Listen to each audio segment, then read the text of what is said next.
This is the Northern Ireland Assembly Senate Chamber Programme Sound.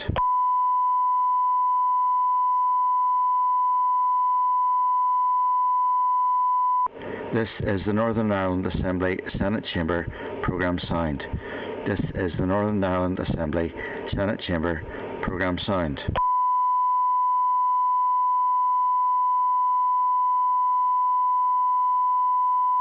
This is the Northern Ireland Assembly Senate Chamber Programme Sound. This is the Northern Ireland Assembly Senate Chamber Programme Sound.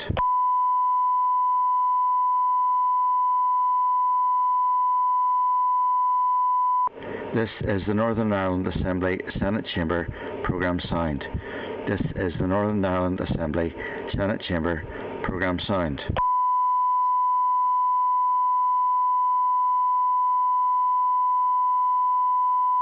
This is the Northern Ireland Assembly Senate Chamber Programme Sound. This is the Northern Ireland Assembly Senate Chamber Programme Sound.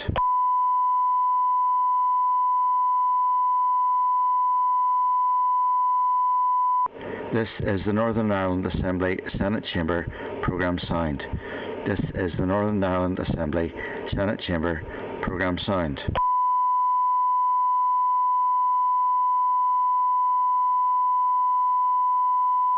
This is the Northern Ireland Assembly Senate Chamber Programme Sound. This is the Northern Ireland Assembly Senate Chamber Programme Sound.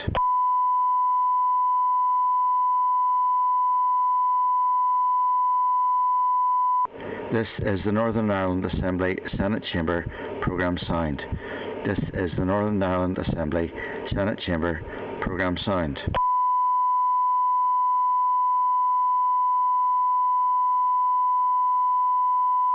This is the Northern Ireland Assembly Senate Chamber Programme Sound.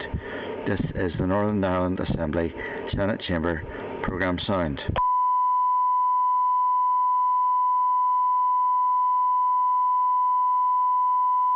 This is the Northern Ireland Assembly Senate Chamber Programme Sound.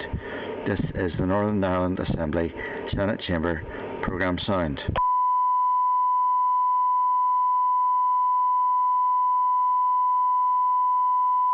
This is the Northern Ireland Assembly Senate Chamber Programme Sound.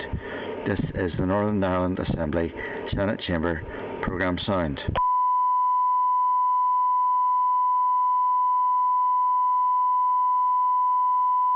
This is the Northern Ireland Assembly Senate Chamber Programme Sound. This is the Northern Ireland Assembly Senate Chamber Programme Sound.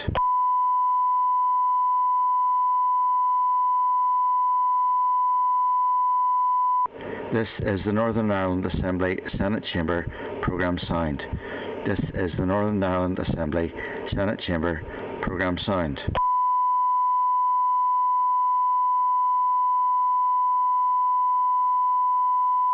This is the Northern Ireland Assembly Senate Chamber Programme Sound. This is the Northern Ireland Assembly Senate Chamber Programme Sound.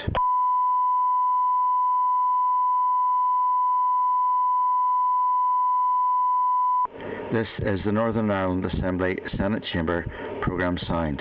This is the Northern Ireland Assembly Senate Chamber Programme Sound.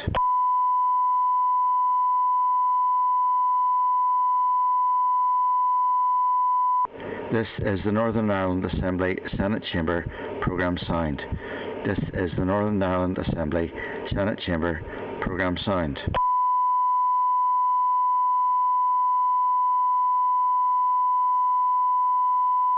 This is the Northern Ireland Assembly Senate Chamber Programme Sound.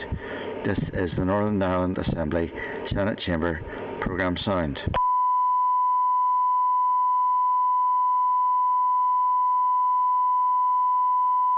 This is the Northern Ireland Assembly Senate Chamber Programme Sound. This is the Northern Ireland Assembly Senate Chamber Programme Sound.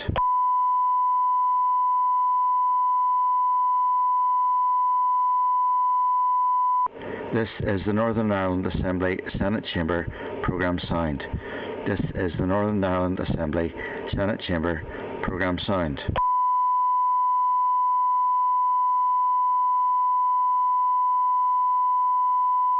This is the Northern Ireland Assembly Senate Chamber Programme Sound. This is the Northern Ireland Assembly Senate Chamber Programme Sound.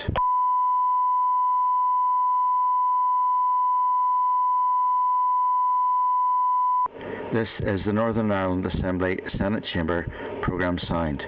This is the Northern Ireland Assembly Senate Chamber programme sound.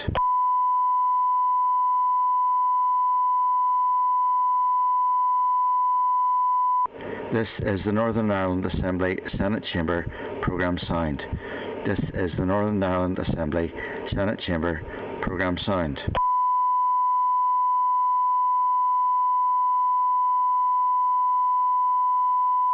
This is the Northern Ireland Assembly Senate Chamber programme sound. This is the Northern Ireland Assembly Senate Chamber programme sound.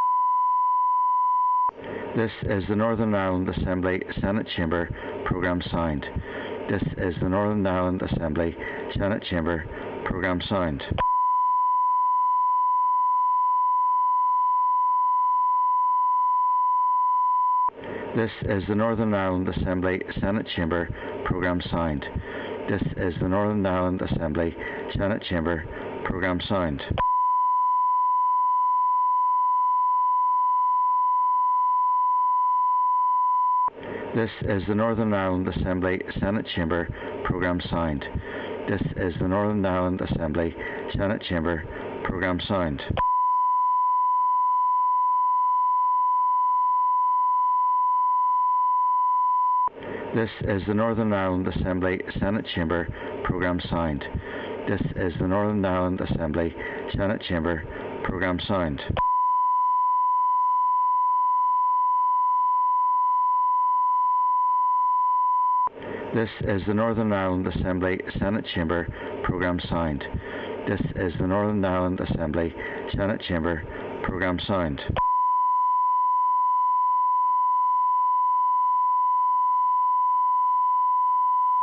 This is the Northern Ireland Assembly Senate Chamber programme sound. This is the Northern Ireland Assembly Senate Chamber programme sound.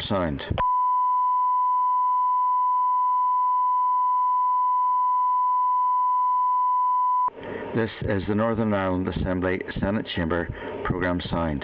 This is the Northern Ireland Assembly Senate Chamber programme sound. This is the Northern Ireland Assembly Senate Chamber programme sound. This is the Northern Ireland Assembly Senate Chamber programme sound. This is the Northern Ireland Assembly Senate Chamber programme sound. This is the Northern Ireland Assembly Senate Chamber programme sound. This is the Northern Ireland Assembly Senate Chamber programme sound. This is the Northern Ireland Assembly Senate Chamber programme sound. This is the Northern Ireland Assembly Senate Chamber programme sound. This is the Northern Ireland Assembly Senate Chamber programme sound. This is the Northern Ireland Assembly Senate Chamber programme sound. This is the Northern Ireland Assembly Senate Chamber programme sound. This is the Northern Ireland Assembly Senate Chamber programme sound. This is the Northern Ireland Assembly Senate Chamber programme sound. This is the Northern Ireland Assembly Senate Chamber programme sound.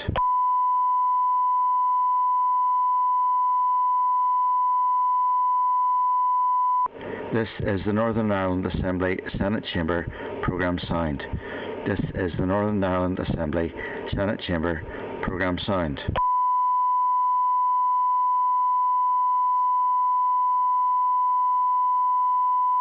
This is the Northern Ireland Assembly Senate Chamber programme sound. This is the Northern Ireland Assembly Senate Chamber programme sound.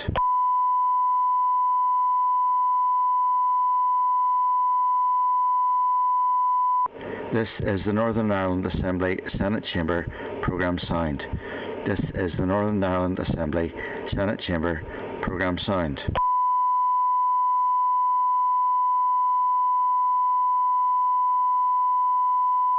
This is the Northern Ireland Assembly Senate Chamber Programme Sound.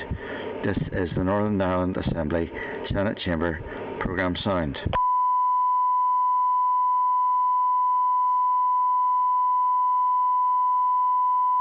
This is the Northern Ireland Assembly Senate Chamber Programme Sound. This is the Northern Ireland Assembly Senate Chamber Programme Sound.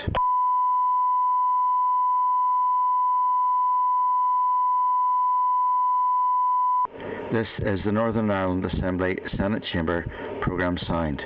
This is the Northern Ireland Assembly Senate Chamber Programme Sound.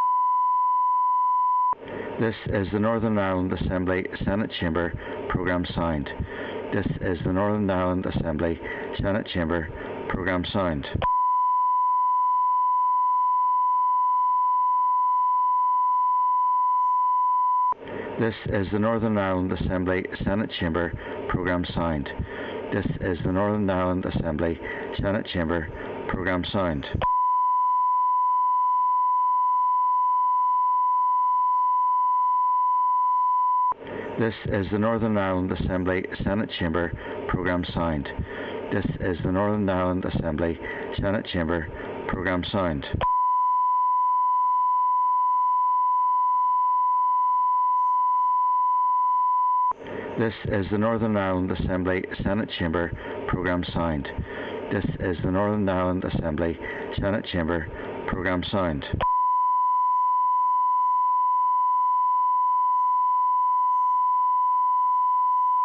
This is the Northern Ireland Assembly Senate Chamber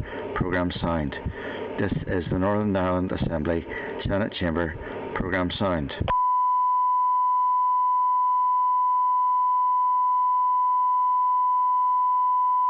This is the Northern Ireland Assembly Senate Chamber Programme Sound.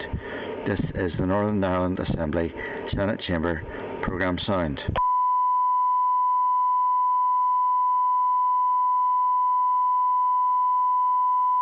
This is the Northern Ireland Assembly Senate Chamber Programme Sound. This is the Northern Ireland Assembly Senate Chamber Programme Sound.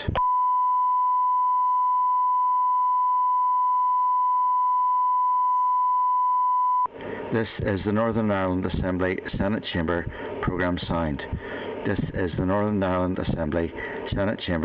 Programme Sound. This is the Northern Ireland Assembly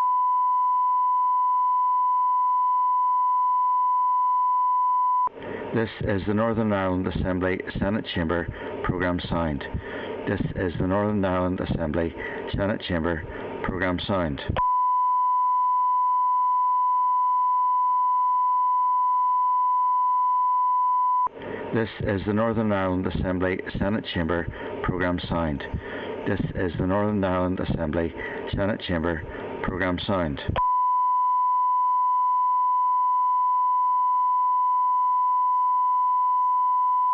This is the Northern Ireland Assembly Senate Chamber Programme Sound. This is the Northern Ireland Assembly Senate Chamber Programme Sound.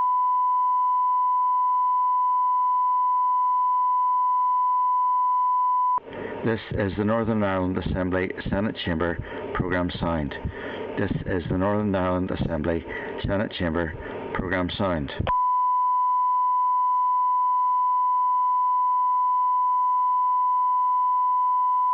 This is the Northern Ireland Assembly Senate Chamber Programme Sound. This is the Northern Ireland Assembly Senate Chamber Programme Sound. This is the Northern Ireland Assembly Senate Chamber Programme Sound.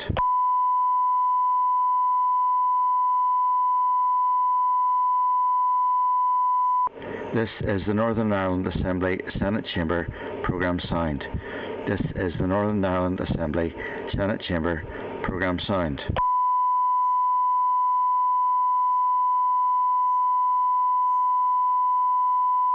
This is the Northern Ireland Assembly Senate Chamber Programme Sound.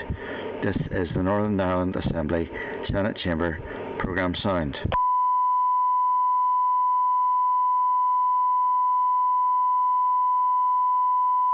This is the Northern Ireland Assembly Senate Chamber Programme Sound.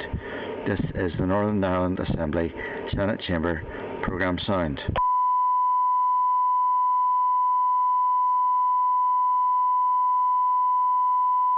This is the Northern Ireland Assembly Senate Chamber Programme Sound. This is the Northern Ireland Assembly Senate Chamber Programme Sound.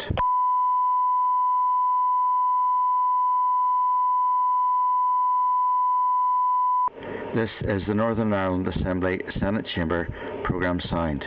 This is the Northern Ireland Assembly Senate Chamber Programme Sound.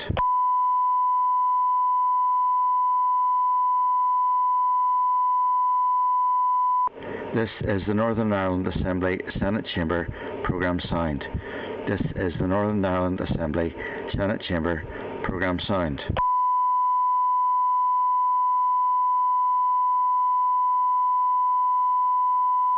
This is the Northern Ireland Assembly Senate Chamber Programme Sound.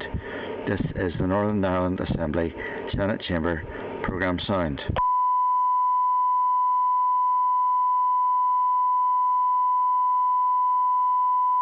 This is the Northern Ireland Assembly Senate Chamber Programme Sound. This is the Northern Ireland Assembly Senate Chamber Programme Sound.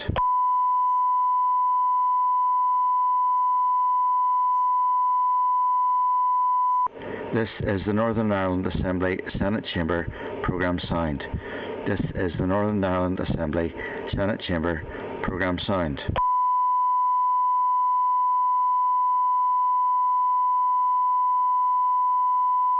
This is the Northern Ireland Assembly Senate Chamber Programme Sound. This is the Northern Ireland Assembly Senate Chamber Programme Sound.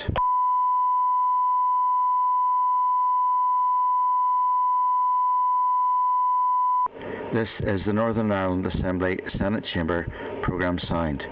This is the Northern Ireland Assembly Senate Chamber Programme Sound.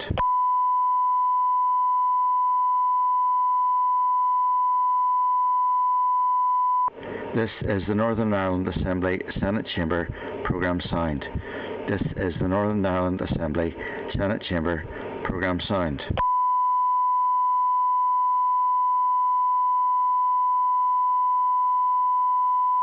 This is the Northern Ireland Assembly Senate Chamber Programme Sound. This is the Northern Ireland Assembly Senate Chamber Programme Sound.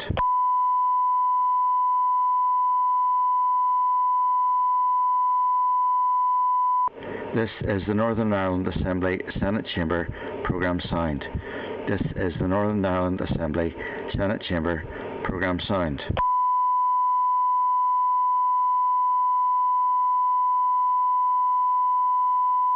This is the Northern Ireland Assembly Senate Chamber Programme Sound.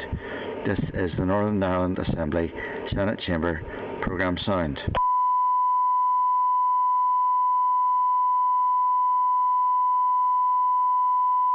This is the Northern Ireland Assembly Senate Chamber Programme Sound.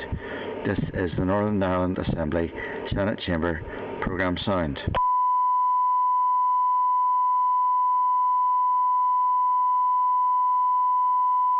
This is the Northern Ireland Assembly Senate Chamber Programme Sound. This is the Northern Ireland Assembly Senate Chamber Programme Sound.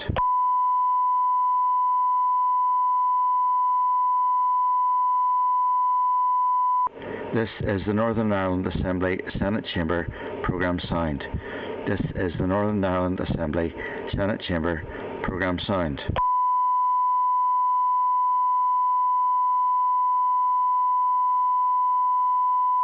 This is the Northern Ireland Assembly Senate Chamber Programme Sound. This is the Northern Ireland Assembly Senate Chamber Programme Sound.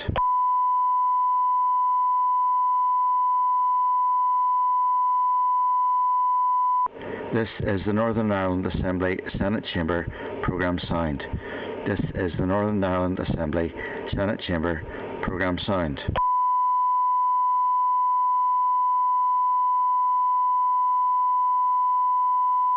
This is the Northern Ireland Assembly Senate Chamber Programme Sound. This is the Northern Ireland Assembly Senate Chamber Programme Sound.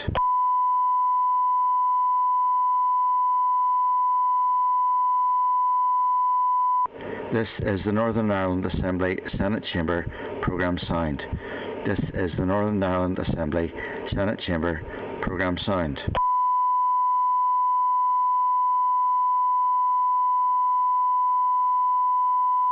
This is the Northern Ireland Assembly Senate Chamber programme sound. This is the Northern Ireland Assembly Senate Chamber programme sound.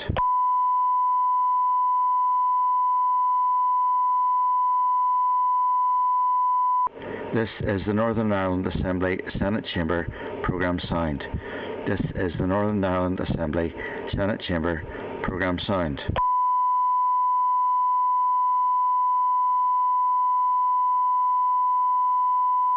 This is the Northern Ireland Assembly Senate Chamber programme sound. This is the Northern Ireland Assembly Senate Chamber programme sound. This is the Northern Ireland Assembly Senate Chamber programme sound. This is the Northern Ireland Assembly Senate Chamber programme sound. This is the Northern Ireland Assembly Senate Chamber programme sound. This is the Northern Ireland Assembly Senate Chamber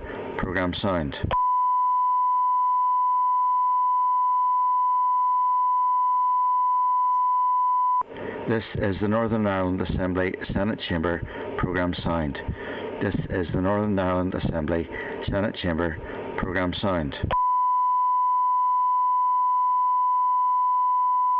sound. This is the Northern Ireland Assembly Senate Chamber programme sound.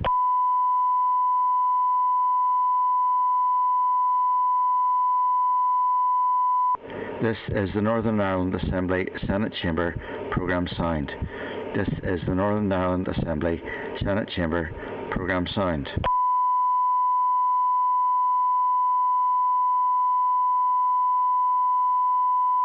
This is the Northern Ireland Assembly Senate Chamber programme sound. This is the Northern Ireland Assembly Senate Chamber programme sound.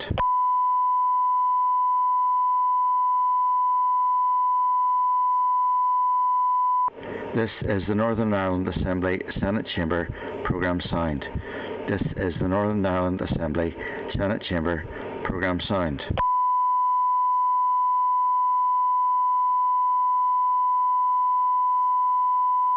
This is the Northern Ireland Assembly Senate Chamber programme sound. This is the Northern Ireland Assembly Senate Chamber programme sound. This is the Northern Ireland Assembly Senate Chamber programme sound. This is the Northern Ireland Assembly Senate Chamber programme sound. This is the Northern Ireland Assembly Senate Chamber programme sound. This is the Northern Ireland Assembly Senate Chamber programme sound. This is the Northern Ireland Assembly Senate Chamber programme sound. This is the Northern Ireland Assembly Senate Chamber programme sound.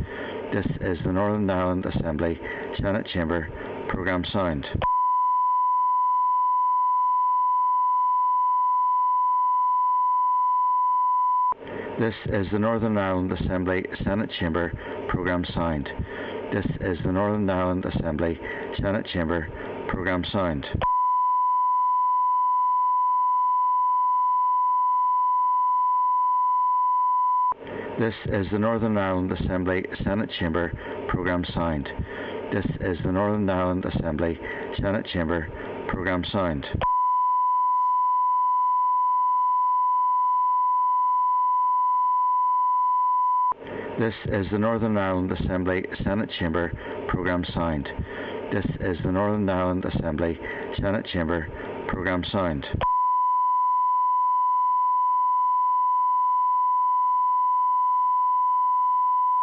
This is the Northern Ireland Assembly Senate Chamber programme sound. This is the Northern Ireland Assembly Senate Chamber programme sound.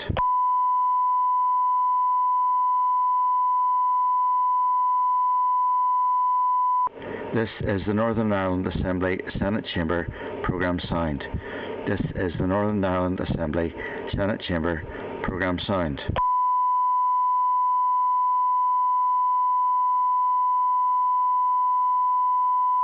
This is the Northern Ireland Assembly Senate Chamber Programme Sound. This is the Northern Ireland Assembly Senate Chamber Programme Sound.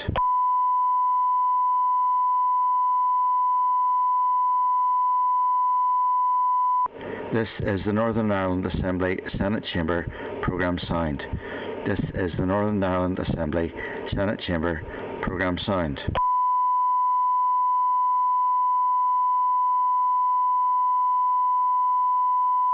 This is the Northern Ireland Assembly Senate Chamber Programme Sound. This is the Northern Ireland Assembly Senate Chamber Programme Sound.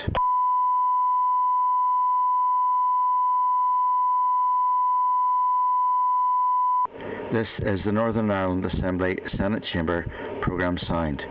This is the Northern Ireland Assembly Senate Chamber Programme Sound.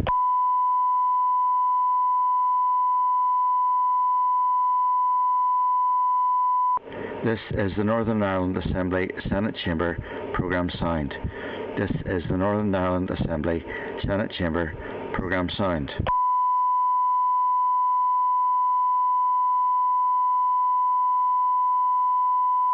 This is the Northern Ireland Assembly Senate Chamber Programme Sound. This is the Northern Ireland Assembly Senate Chamber Programme Sound.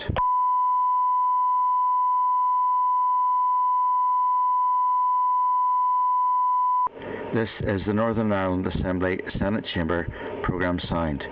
This is the Northern Ireland Assembly Senate Chamber Programme Sound.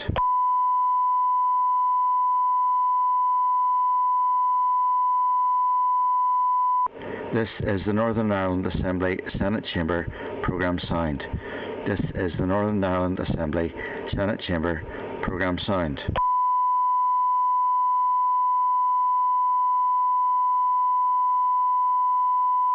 This is the Northern Ireland Assembly Senate Chamber Programme Sound. This is the Northern Ireland Assembly Senate Chamber Programme Sound.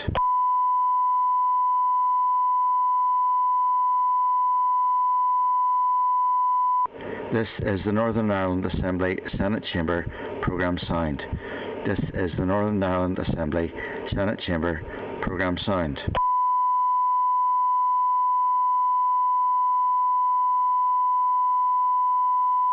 This is the Northern Ireland Assembly Senate Chamber Programme Sound. This is the Northern Ireland Assembly Senate Chamber Programme Sound.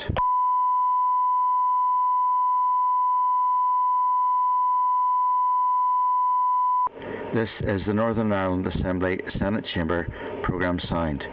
This is the Northern Ireland Assembly Senate Chamber Programme Sound.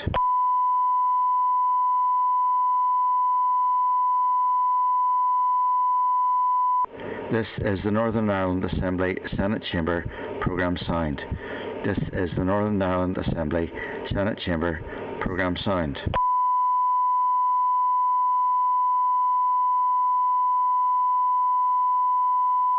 This is the Northern Ireland Assembly Senate Chamber Programme Sound. This is the Northern Ireland Assembly Senate Chamber Programme Sound.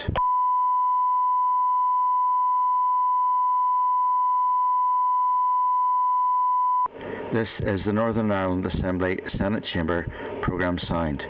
This is the Northern Ireland Assembly Senate Chamber Programme Sound.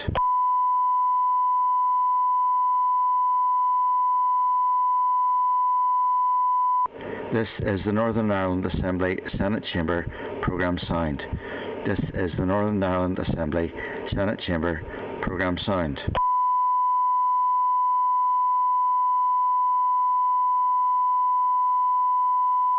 This is the Northern Ireland Assembly Senate Chamber Programme Sound. This is the Northern Ireland Assembly Senate Chamber Programme Sound.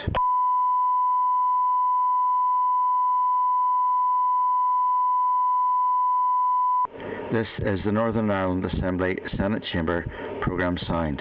This is the Northern Ireland Assembly Senate Chamber Programme Sound.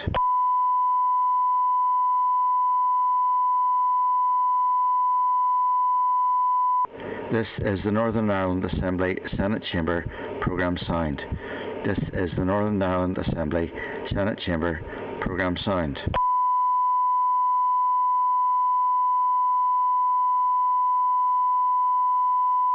This is the Northern Ireland Assembly Senate Chamber programme sound. This is the Northern Ireland Assembly Senate Chamber programme sound.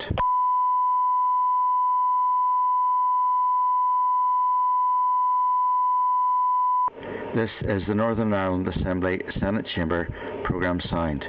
This is the Northern Ireland Assembly Senate Chamber programme sound.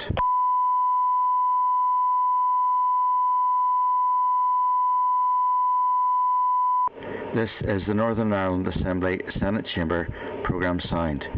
This is the Northern Ireland Assembly Senate Chamber programme sound.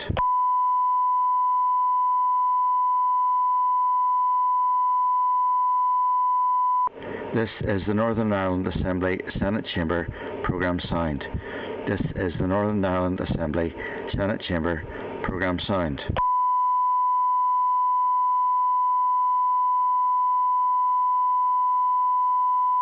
This is the Northern Ireland Assembly Senate Chamber programme sound. This is the Northern Ireland Assembly Senate Chamber programme sound.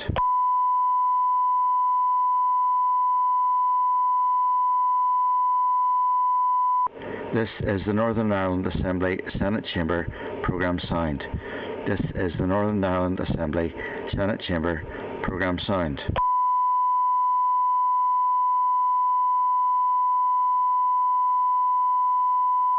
This is the Northern Ireland Assembly Senate Chamber programme sound. This is the Northern Ireland Assembly Senate Chamber programme sound.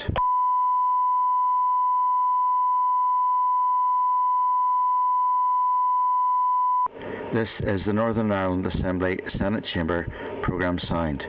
This is the Northern Ireland Assembly Senate Chamber programme sound.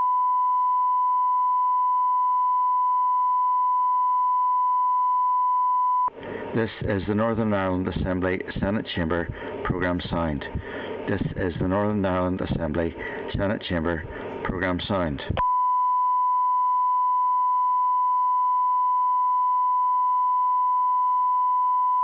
This is the Northern Ireland Assembly Senate Chamber programme sound. This is the Northern Ireland Assembly Senate Chamber programme sound. This is the Northern Ireland Assembly Senate Chamber programme sound. This is the Northern Ireland Assembly Senate Chamber programme sound. This is the Northern Ireland Assembly Senate Chamber programme sound. This is the Northern Ireland Assembly Senate Chamber programme sound. This is the Northern Ireland Assembly Senate Chamber programme sound. This is the Northern Ireland Assembly Senate Chamber programme sound. This is the Northern Ireland Assembly Senate Chamber programme sound. This is the Northern Ireland Assembly Senate Chamber programme sound.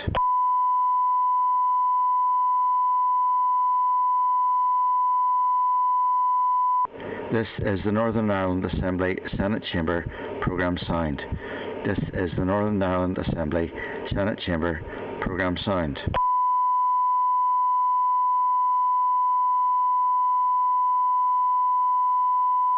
This is the Northern Ireland Assembly Senate Chamber programme sound. This is the Northern Ireland Assembly Senate Chamber programme sound.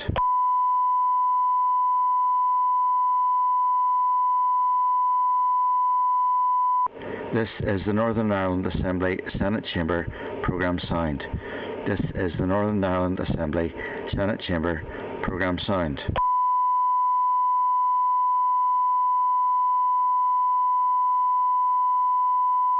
This is the Northern Ireland Assembly Senate Chamber programme sound. This is the Northern Ireland Assembly Senate Chamber programme sound.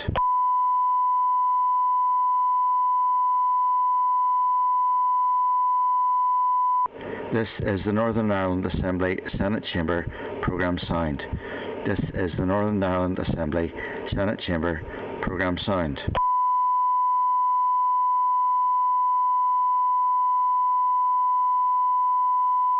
This is the Northern Ireland Assembly Senate Chamber programme sound. This is the Northern Ireland Assembly Senate Chamber programme sound.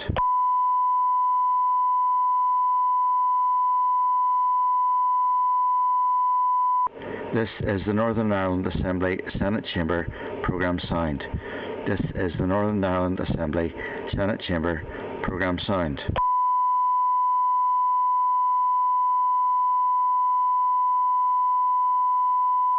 This is the Northern Ireland Assembly Senate Chamber programme sound.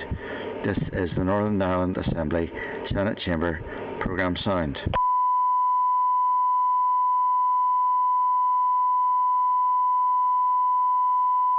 This is the Northern Ireland Assembly Senate Chamber programme sound. This is the Northern Ireland Assembly Senate Chamber programme sound. This is the Northern Ireland Assembly Senate Chamber programme sound. This is the Northern Ireland Assembly Senate Chamber programme sound. This is the Northern Ireland Assembly Senate Chamber programme sound.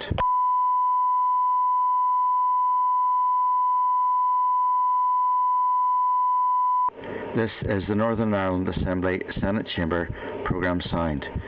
This is the Northern Ireland Assembly Senate Chamber programme sound.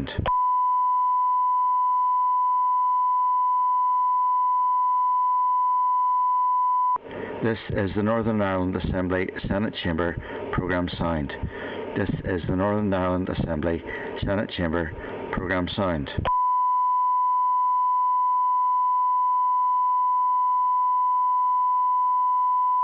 This is the Northern Ireland Assembly Senate Chamber programme sound. This is the Northern Ireland Assembly Senate Chamber programme sound.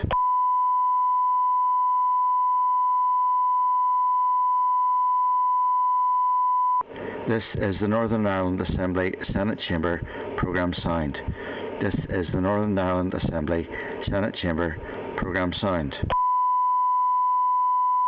This is the Northern Ireland Assembly Senate Chamber programme sound. This is the Northern Ireland Assembly Senate Chamber programme sound.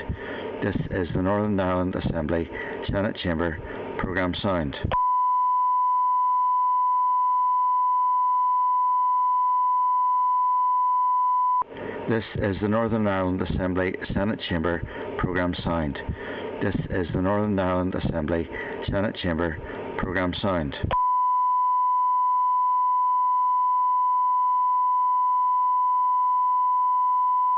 This is the Northern Ireland Assembly Senate Chamber programme sound. This is the Northern Ireland Assembly Senate Chamber programme sound.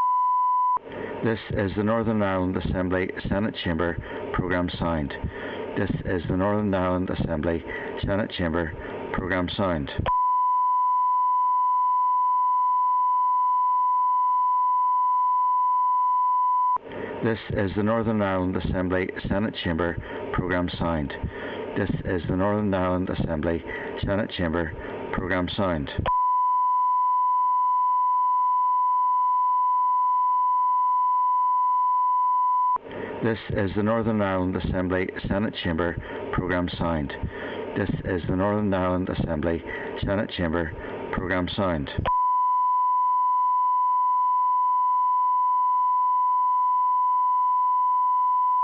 This is the Northern Ireland Assembly Senate Chamber programme sound.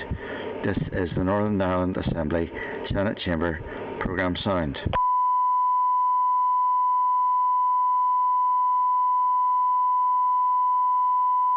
This is the Northern Ireland Assembly Senate Chamber programme sound. This is the Northern Ireland Assembly Senate Chamber programme sound.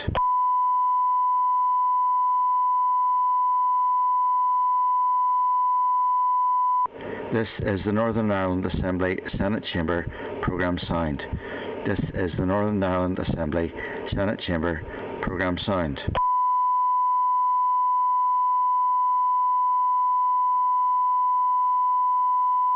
This is the Northern Ireland Assembly Senate Chamber Programme Sound.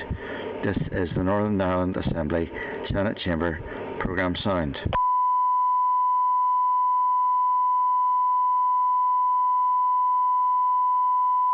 This is the Northern Ireland Assembly Senate Chamber Programme Sound.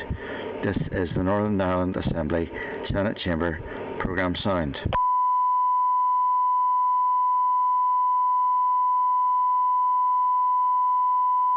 This is the Northern Ireland Assembly Senate Chamber Programme Sound. This is the Northern Ireland Assembly Senate Chamber Programme Sound.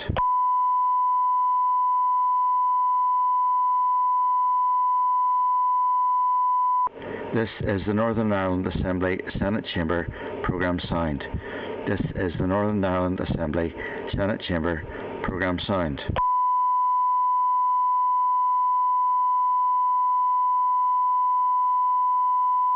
This is the Northern Ireland Assembly Senate Chamber Programme Sound. This is the Northern Ireland Assembly Senate Chamber Programme Sound. This is the Northern Ireland Assembly Senate Chamber Programme Sound. This is the Northern Ireland Assembly Senate Chamber Programme Sound.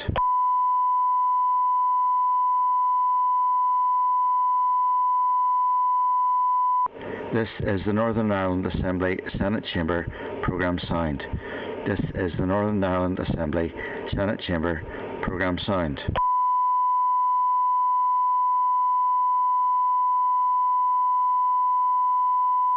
This is the Northern Ireland Assembly Senate Chamber Programme Sound. This is the Northern Ireland Assembly Senate Chamber Programme Sound.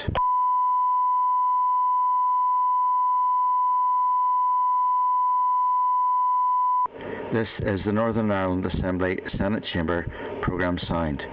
This is the Northern Ireland Assembly Senate Chamber Programme Sound. This is the Northern Ireland Assembly Senate Chamber Programme Sound. This is the Northern Ireland Assembly Senate Chamber Programme Sound. This is the Northern Ireland Assembly Senate Chamber Programme Sound. This is the Northern Ireland Assembly Senate Chamber Programme Sound. This is the Northern Ireland Assembly Senate Chamber Programme Sound. This is the Northern Ireland Assembly Senate Chamber Programme Sound.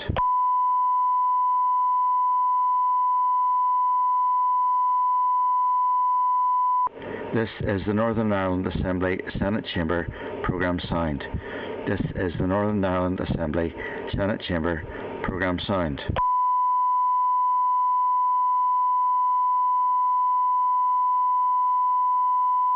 This is the Northern Ireland Assembly Senate Chamber Programme Sound. This is the Northern Ireland Assembly Senate Chamber Programme Sound. This is the Northern Ireland Assembly Senate Chamber Programme Sound. This is the Northern Ireland Assembly Senate Chamber Programme Sound.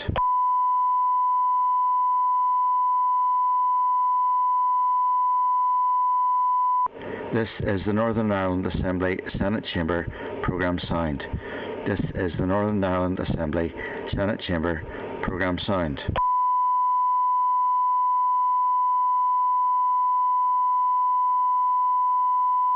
This is the Northern Ireland Assembly Senate Chamber Programme Sound.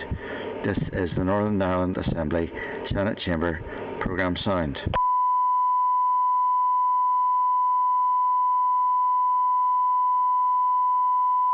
This is the Northern Ireland Assembly Senate Chamber Programme Sound. This is the Northern Ireland Assembly Senate Chamber Programme Sound.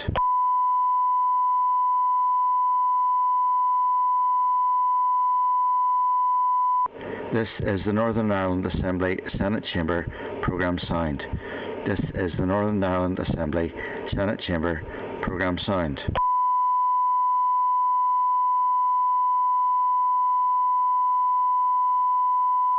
This is the Northern Ireland Assembly Senate Chamber programme sound. This is the Northern Ireland Assembly Senate Chamber programme sound.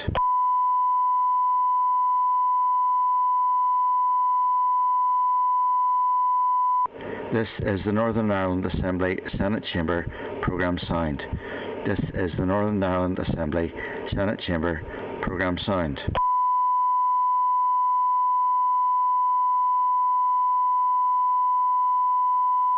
This is the Northern Ireland Assembly Senate Chamber programme sound. This is the Northern Ireland Assembly Senate Chamber programme sound. This is the Northern Ireland Assembly Senate Chamber programme sound.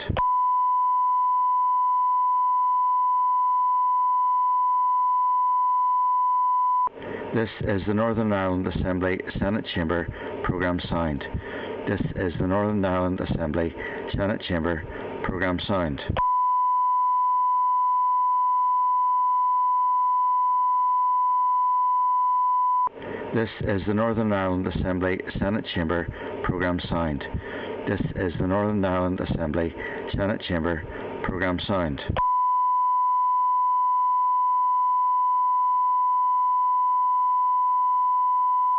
This is the Northern Ireland Assembly Senate Chamber programme sound.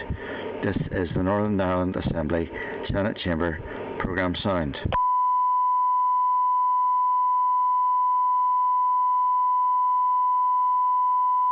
This is the Northern Ireland Assembly Senate Chamber programme sound. This is the Northern Ireland Assembly Senate Chamber programme sound.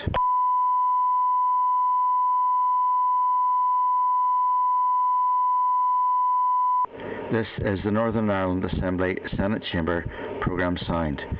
This is the Northern Ireland Assembly Senate Chamber programme sound.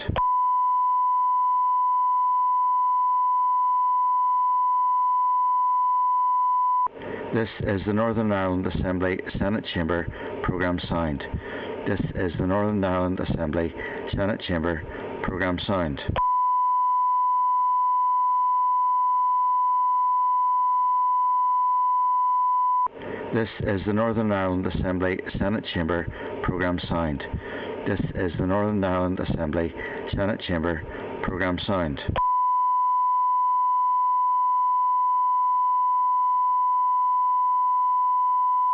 This is the Northern Ireland Assembly Senate Chamber programme sound. This is the Northern Ireland Assembly Senate Chamber programme sound.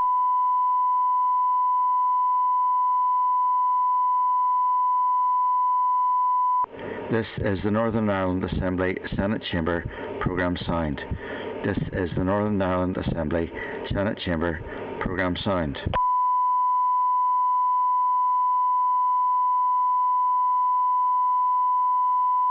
This is the Northern Ireland Assembly Senate Chamber programme sound.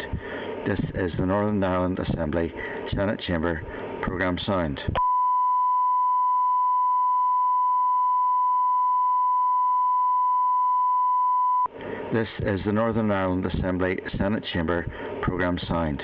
This is the Northern Ireland Assembly Senate Chamber programme sound. This is the Northern Ireland Assembly Senate Chamber programme sound.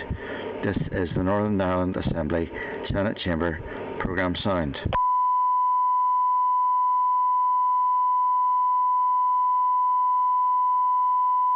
This is the Northern Ireland Assembly Senate Chamber programme sound.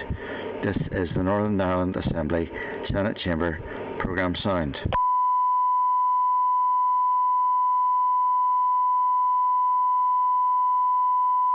This is the Northern Ireland Assembly Senate Chamber programme sound. This is the Northern Ireland Assembly Senate Chamber programme sound.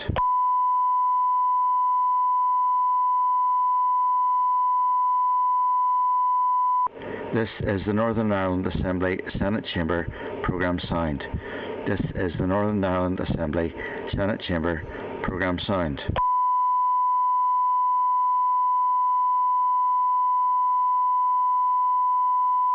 This is the Northern Ireland Assembly Senate Chamber Programme Sound. This is the Northern Ireland Assembly Senate Chamber Programme Sound.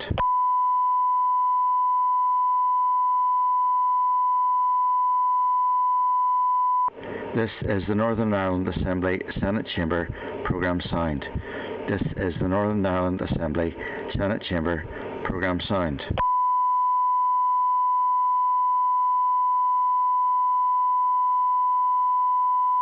This is the Northern Ireland Assembly Senate Chamber Programme Sound. This is the Northern Ireland Assembly Senate Chamber Programme Sound.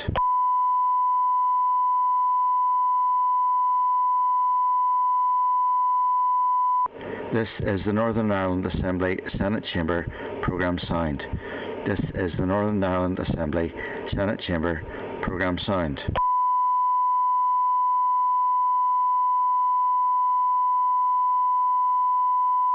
This is the Northern Ireland Assembly Senate Chamber Programme Sound. This is the Northern Ireland Assembly Senate Chamber Programme Sound.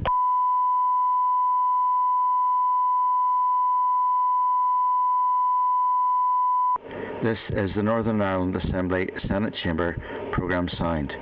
This is the Northern Ireland Assembly Senate Chamber Programme Sound.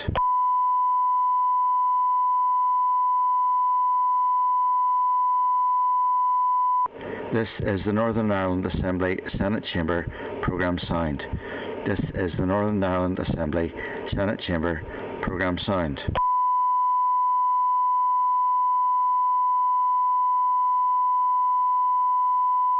This is the Northern Ireland Assembly Senate Chamber Programme Sound. This is the Northern Ireland Assembly Senate Chamber Programme Sound.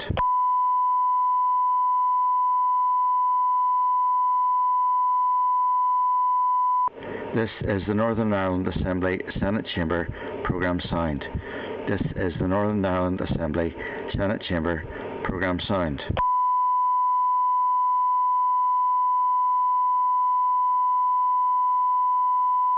This is the Northern Ireland Assembly Senate Chamber Programme Sound. This is the Northern Ireland Assembly Senate Chamber Programme Sound.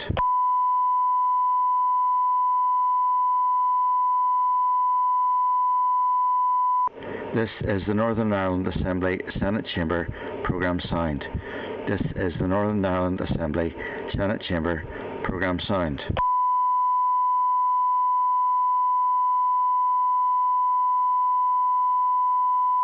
This is the Northern Ireland Assembly Senate Chamber Programme Sound.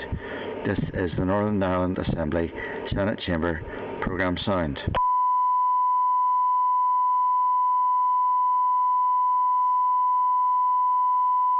This is the Northern Ireland Assembly Senate Chamber Programme Sound. This is the Northern Ireland Assembly Senate Chamber Programme Sound.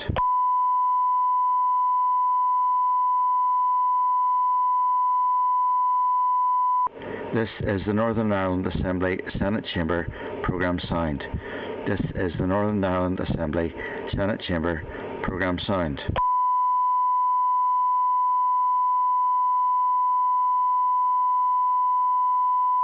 This is the Northern Ireland Assembly Senate Chamber Programme Sound.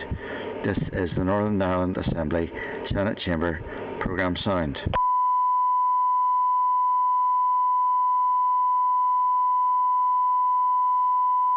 This is the Northern Ireland Assembly Senate Chamber Programme Sound. This is the Northern Ireland Assembly Senate Chamber Programme Sound.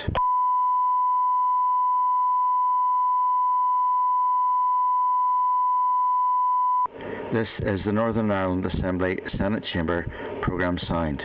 This is the Northern Ireland Assembly Senate Chamber Programme Sound.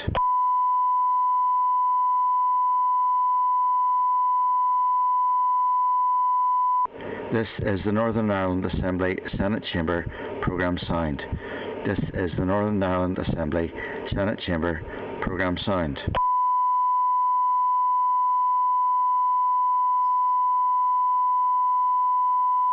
This is the Northern Ireland Assembly Senate Chamber Programme Sound. This is the Northern Ireland Assembly Senate Chamber Programme Sound.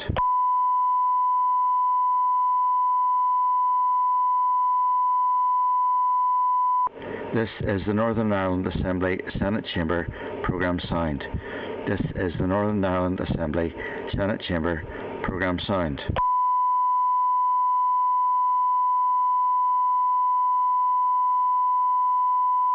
This is the Northern Ireland Assembly Senate Chamber Programme Sound. This is the Northern Ireland Assembly Senate Chamber Programme Sound.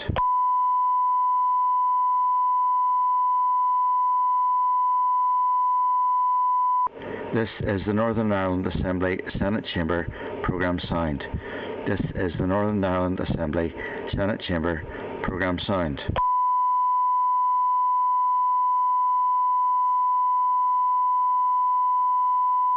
This is the Northern Ireland Assembly Senate Chamber Programme Sound. This is the Northern Ireland Assembly Senate Chamber Programme Sound.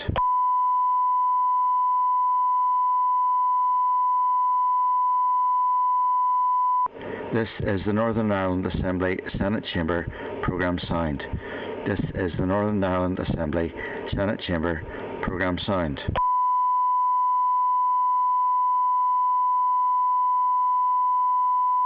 Sound. This is the Northern Ireland Assembly Senate Chamber Programme Sound. This is the Northern Ireland Assembly Senate Chamber Programme Sound.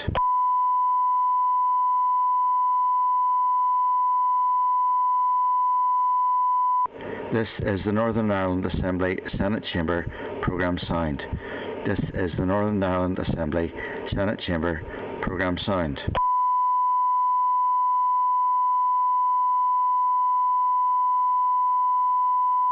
This is the Northern Ireland Assembly Senate Chamber Programme Sound. This is the Northern Ireland Assembly Senate Chamber Programme Sound.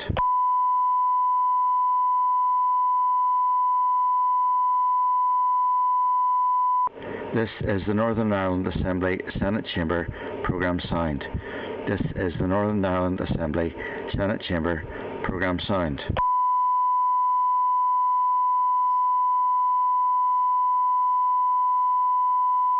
This is the Northern Ireland Assembly Senate Chamber Programme Sound.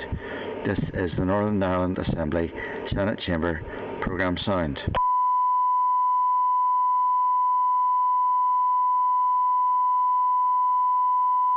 This is the Northern Ireland Assembly Senate Chamber Programme Sound. This is the Northern Ireland Assembly Senate Chamber Programme Sound.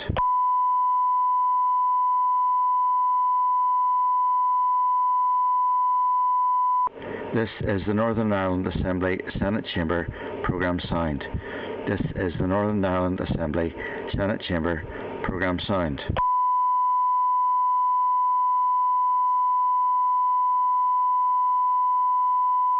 This is the Northern Ireland Assembly Senate Chamber Programme Sound. This is the Northern Ireland Assembly Senate Chamber Programme Sound.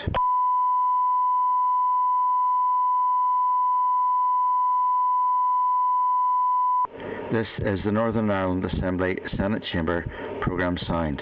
This is the Northern Ireland Assembly Senate Chamber Programme Sound.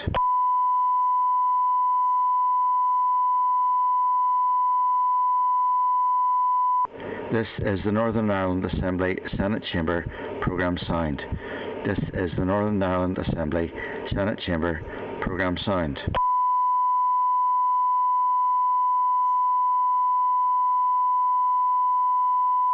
This is the Northern Ireland Assembly Senate Chamber Programme Sound. This is the Northern Ireland Assembly Senate Chamber Programme Sound.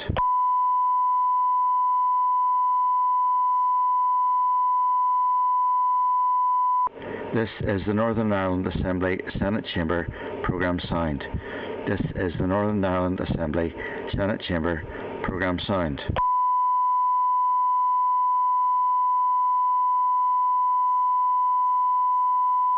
This is the Northern Ireland Assembly Senate Chamber Programme Sound. This is the Northern Ireland Assembly Senate Chamber Programme Sound.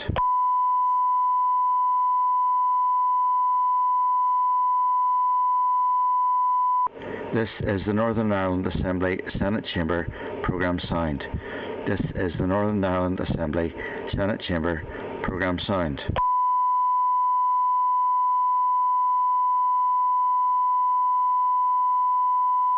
This is the Northern Ireland Assembly Senate Chamber programme sound. This is the Northern Ireland Assembly Senate Chamber programme sound.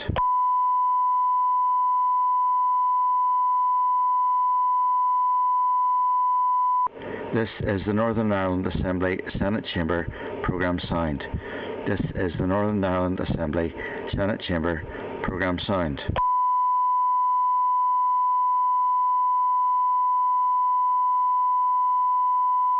This is the Northern Ireland Assembly Senate Chamber programme sound.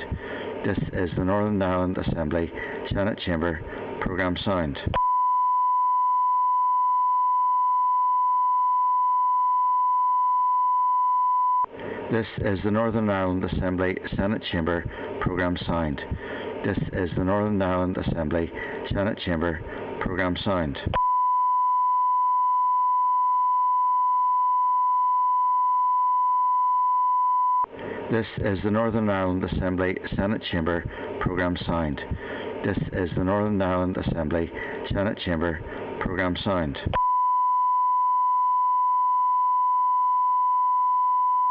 sound. This is the Northern Ireland Assembly Senate Chamber programme sound. This is the Northern Ireland Assembly Senate Chamber programme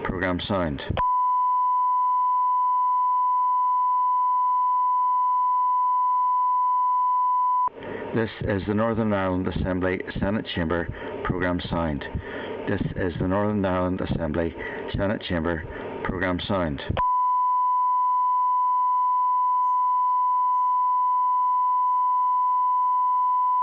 This is the Northern Ireland Assembly Senate Chamber programme sound. This is the Northern Ireland Assembly Senate Chamber programme sound.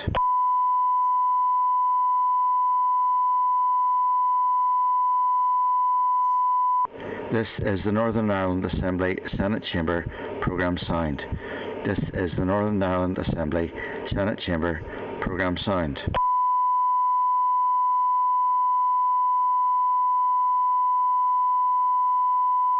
This is the Northern Ireland Assembly Senate Chamber programme sound. This is the Northern Ireland Assembly Senate Chamber programme sound. This is the Northern Ireland Assembly Senate Chamber programme sound. This is the Northern Ireland Assembly Senate Chamber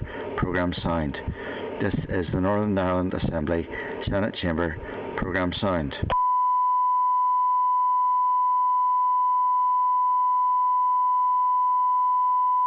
This is the Northern Ireland Assembly Senate Chamber programme sound. This is the Northern Ireland Assembly Senate Chamber programme sound. This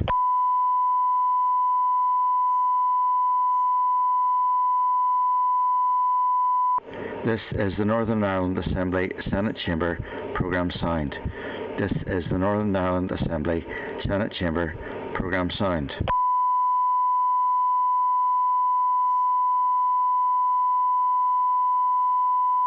This is the Northern Ireland Assembly Senate Chamber programme sound. This is the Northern Ireland Assembly Senate Chamber programme sound. This is the Northern Ireland Assembly Senate Chamber programme sound. This is the Northern Ireland Assembly Senate Chamber programme sound.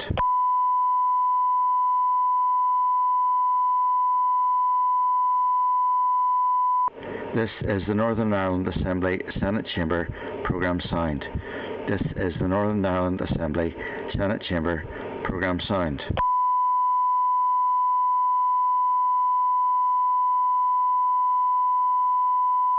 This is the Northern Ireland Assembly Senate Chamber programme sound. This is the Northern Ireland Assembly Senate Chamber programme sound.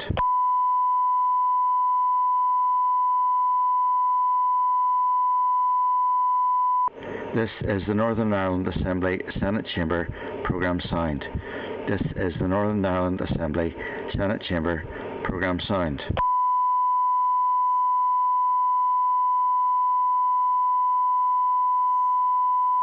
This is the Northern Ireland Assembly Senate Chamber programme sound. This is the Northern Ireland Assembly Senate Chamber programme sound.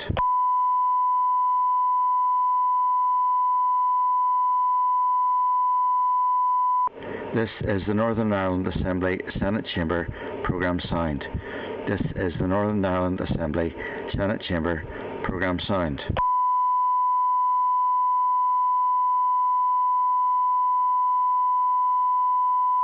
This is the Northern Ireland Assembly Senate Chamber Programme Sound. This is the Northern Ireland Assembly Senate Chamber Programme Sound.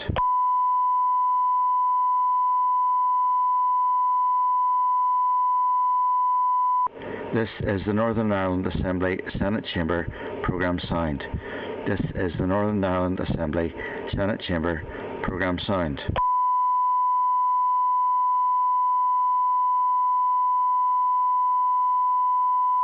This is the Northern Ireland Assembly Senate Chamber Programme Sound. This is the Northern Ireland Assembly Senate Chamber Programme Sound.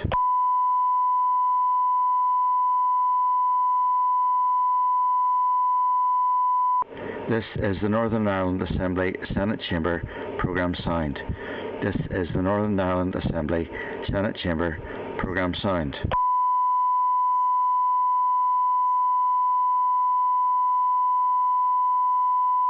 This is the Northern Ireland Assembly Senate Chamber Programme Sound. This is the Northern Ireland Assembly Senate Chamber Programme Sound.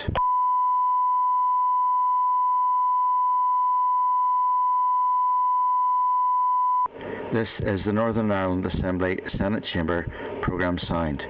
This is the Northern Ireland Assembly Senate Chamber Programme Sound.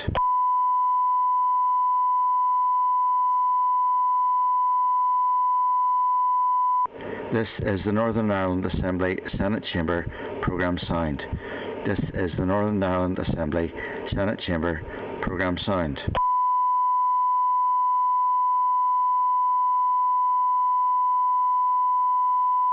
This is the Northern Ireland Assembly Senate Chamber Programme Sound. This is the Northern Ireland Assembly Senate Chamber Programme Sound.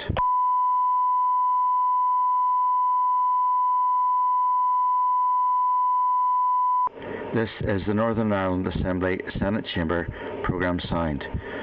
This is the Northern Ireland Assembly Senate Chamber Programme Sound.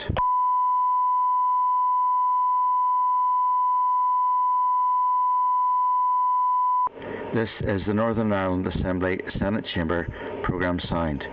This is the Northern Ireland Assembly Senate Chamber Programme Sound.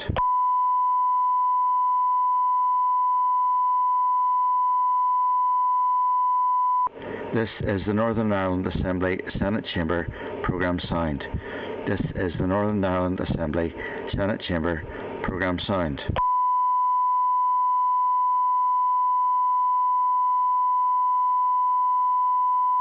This is the Northern Ireland Assembly Senate Chamber Programme Sound. This is the Northern Ireland Assembly Senate Chamber Programme Sound.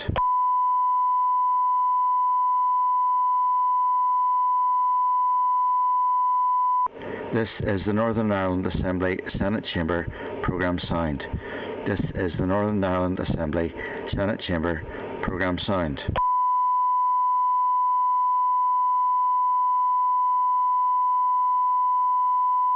This is the Northern Ireland Assembly Senate Chamber Programme Sound. This is the Northern Ireland Assembly Senate Chamber Programme Sound.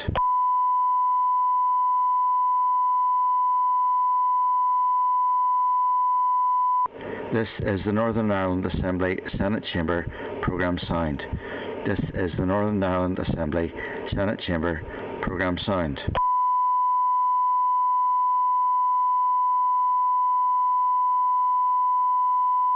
This is the Northern Ireland Assembly Senate Chamber Programme Sound. This is the Northern Ireland Assembly Senate Chamber Programme Sound.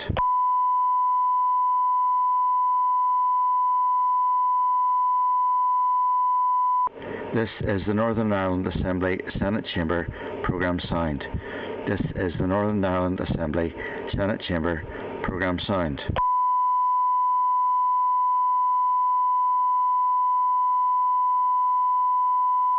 This is the Northern Ireland Assembly Senate Chamber Programme Sound. This is the Northern Ireland Assembly Senate Chamber Programme Sound.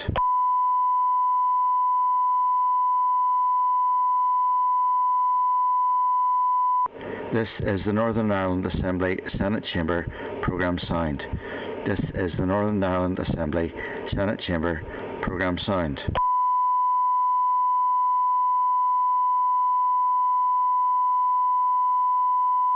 This is the Northern Ireland Assembly Senate Chamber programme sound. This is the Northern Ireland Assembly Senate Chamber programme sound.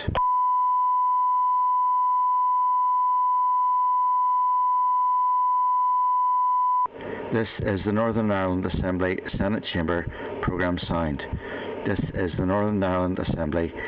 Chamber programme sound.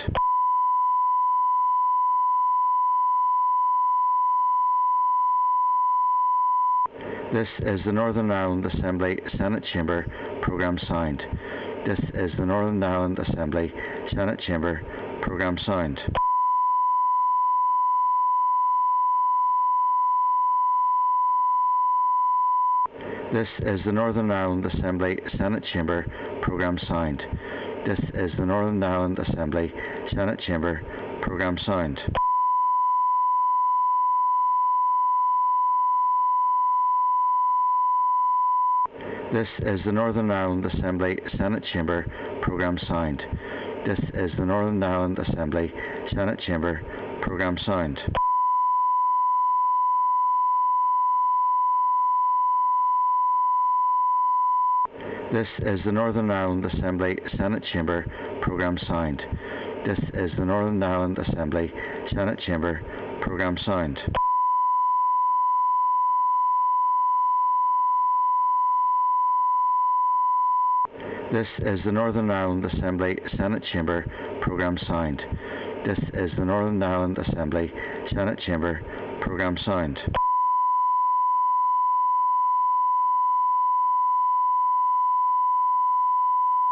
This is the Northern Ireland Assembly Senate Chamber programme sound. This is the Northern Ireland Assembly Senate Chamber programme sound.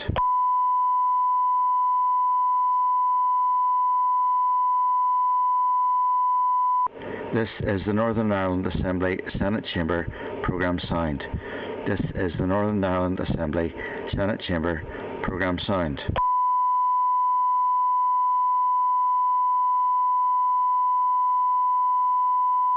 This is the Northern Ireland Assembly Senate Chamber programme sound. This is the Northern Ireland Assembly Senate Chamber programme sound.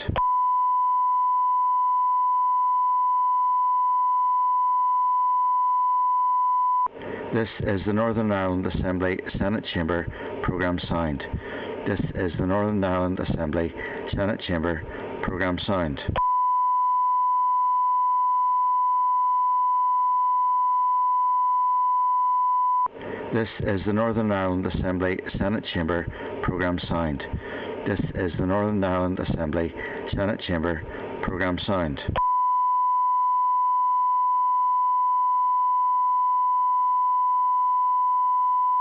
This is the Northern Ireland Assembly Senate Chamber programme sound.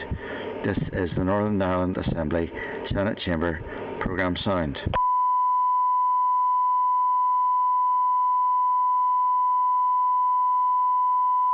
This is the Northern Ireland Assembly Senate Chamber programme sound. This is the Northern Ireland Assembly Senate Chamber programme sound.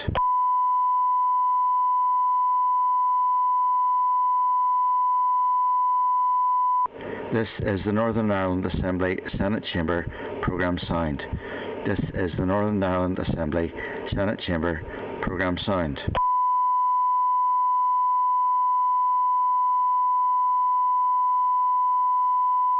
This is the Northern Ireland Assembly Senate Chamber programme sound. This is the Northern Ireland Assembly Senate Chamber programme sound.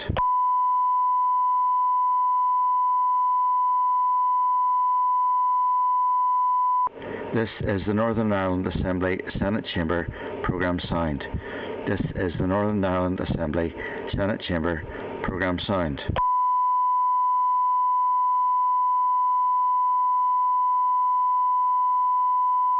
This is the Northern Ireland Assembly Senate Chamber programme sound. This is the Northern Ireland Assembly Senate Chamber programme sound.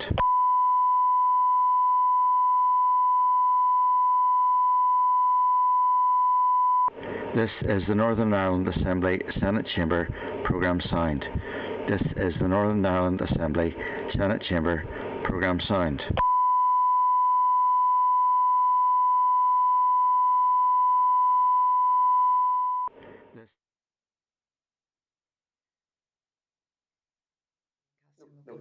No problem.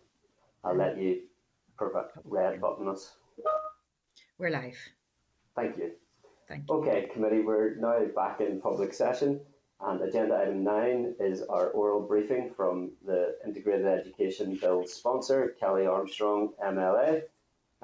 Just give Kelly a chance to be added into the spotlight and refer members to a response from Kelly Armstrong, MLA, proposing amendments to the bill on page 192, an analysis of responses to the consultation on the proposal to introduce a private member's bill on integrated education at page 204, and an Ulster University document outlining the community conversation toolkit, which is a community consultation tool, at page 223. Can I give a warm welcome to Kelly Armstrong, MLA, and Fiona McAteer, Research Officer for Kelly Armstrong, MLA, and advise witnesses that you will have up to 10 minutes to make an opening statement, followed by a question from the members. Good to see you. Thanks.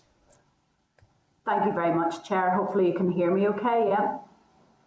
Can indeed. Thank you. Thank you. Given the fact that you've been talking about anti-bullying today, my one kind word to all of you is I come with goodwill, and I hope that I can prove that to you today. We only have 10 minutes, Chair, so I'm just wondering, because of time, do you want me to go through those amendments that... I think focusing in on the amendments would probably be the best use of time, and then allowing members to ask some questions about those. Thanks, Kelly. Thank you, Chair. Committee members, I had provided a paper, I'm not sure what page it is in your pack, but at Appendix B, I have found it easier for these amendments to put them in red in the bill itself so that you can read it. Let me come in there very briefly then. So, Clark, if I'm not wrong, that set of annotated amendments is in page 26 of our Integrated Education Bill folder. Yeah, so if members wish to open their Integrated Education Bill folder at page 26, you will see the document to which Kelly is referring. Thanks, Kelly. Thank you. So we had, as we said to you all before, we had open ears. We listened to the concerns and the issues that were raised, and as a result, the amendments that we have taken forward are the key issues that you have already brought up with me, whether that's through meetings with the committee directly or meetings with parties individually. So first of all, to start off with, the first amendment is to the meaning of integrated education to clause 1. We have specified, and this helps actually with the department's response as well. So you'll see there 1.1a, to be honest, is exactly the same. It's 1.1b where we have put in specifically and explicitly this refers to the Education Reform Northern Ireland Order 1989. That legislation is not being changed. Any school that wants to legally be determined as an integrated school, whether that's grant maintained or controlled integrated status, has to go through the processes as outlined in the Education Reform Northern Ireland Order 1989. So we've changed that, and that should hopefully address a lot of the concerns that there would be judicial reviews or self-designation. Then moving on, the next amendment I have proposed, sorry, Chair, I just wanted to say, I haven't tabled these amendments because I wanted to give the committee its place. I wanted to bring these proposed amendments to you. I have spoken to some of you directly about these. We'll talk about the tabling of this afterwards, but to get on then to the next amendment is Amendment 3, Clause 3, which is about the advisory body. To help, there was concerns raised by the department and by yourselves about, we would be asking, for instance, that advisory body that may be NICE to be consulted on everything. So we have specified in red, you'll see there in that clause 3, specifically in relation for integrated education. Okay. Then you'll see also in clause 3 in red, in dark, I've stroked out promotion of and support for added in. And again, I have listened to the committee. I know that promote was causing you an awful lot of concern. I know that the public interest and the independent review of integrated education all had mentioned promote, but to be honest, we said we had our open ears, so we have changed where the word promote from now on in the bill is used. That's changed to support. It's a much more, it takes away that premise that integrated education is somehow higher or treated better or in a higher plane than any other sectors. It is simply a following on from the encourage, facilitate and support. So in our terms, we believe that support means to provide for or to enable assistance, and that's a softer, and I'm hoping that would be something that the committee could accept. On the same vein then, moving through, you'll see there in red, I have the titles, of sections where promote's been used. That's changed to support. The next part then goes to clause 5, and again, in that way of softening down and meeting the committee's demands or committee's requests, clause 5.1a, instead of using the word increase, I have changed that to meet. So it says then a reference to the support for integrated education is a reference to identifying, assessing, monitoring and aiming to meet the demand for provision of integrated education as opposed to increase the demand for integrated education. So hopefully that will help the committee. Clause 7, if you don't mind, I'll come back to that one because there is an issue with clause 7. The next one, other than all of the promotions being changed to support, we move them to, I think that's basically all of our main ones there that we have through. So I will go back to 7 now. 7's causing us a little bit of concern. So what we have in front of you today in red under 7.1, set that aside. 7.2, the changes to 7.2 hopefully will help to define what a new school is. And a new school, as we say there, it's not an amalgamated school, it's not a school that has significantly changed in size or a school that has relocated. But the 7.1 is one that we do still have to work through. Unfortunately, committee, I haven't got that wording sorted out yet. The intention, as you can see there in what we've put in already on 7, is when planning for the establishment of a new school, education bodies must provide, and we have put in options for all management types on an equal basis and an evidence-based report that includes a local community conversation. Now, the community conversation that we know of is that co-production and co-design piece that was developed by the University of Ulster that the Chair says you have in your pack. We can't use the words community conversation within the bill because that's a toolkit that was provided by the University of Ulster. So we do need to find a way to say that we want, when the department is bringing forward the establishment of a new school, that all school types will be treated equally and that there will be some sort of a ground-up survey, consultation done in order for the community to decide the type of school for the area. So if it's an area that wants a maintained school, they can have that. If it's an area that wants a controlled school, so be it. If it's an area for an integrated school or an Irish medium school, the options are there. I have had a conversation with the sector about this change and they have said as long as all types are treated equally, then they wouldn't have an issue with that. And I hope that the committee can see that that's what we are trying to do with these amendments, is to react to what you have asked us to do. It is about goodwill. It is about trying to make sure that the concerns have been dealt with. I don't know whether you have other concerns, Chair, but maybe for the rest of this session, it'd be better if I stop now and give the committee the opportunity to ask about those questions, or if there's anything else you need to raise with us. That sounds good. Thanks for that, Kelly. I'll move the members swiftly. For the avoidance of any doubt, I support the proposed amendments and I appreciate what is being attempted in relation to clause 7, the intent to provide options for all management types on an equal basis and an evidence-based report that includes some type of community consultation. But I appreciate there is work to be done in terms of the specific text in that. Chair, just to let you know that some of the concerns on that actually has come forward from the Bills Office. That amendment may not be admissible, so it may well be for the Speaker to decide on that, but I would be hoping if ourselves in the committee were happy with that type of approach that the Speaker might, but it may be in the gift of the Speaker to decide whether it's admissible. Okay. Members, I'll try to keep this to approximately 4 minutes again, and I bring in Deputy Chairperson Pat Shane, MLA. Thanks. Okay, thanks, Chris. Thanks, Kelly and Fiona. I welcome the amendments you've brought forward, Kelly. I'm not saying at the minute I support them. We do need some legal advice around some of the issues, and you raised the issue yourself around community conversation and that particular part of Clause 7, which needs probably redrafted. I want to ask you about Clause 6 and education bodies. Of course, education bodies includes the EA and CCMS, and it says they must include provision for integrated education when developing, adopting, so on, and designing and delivering public services.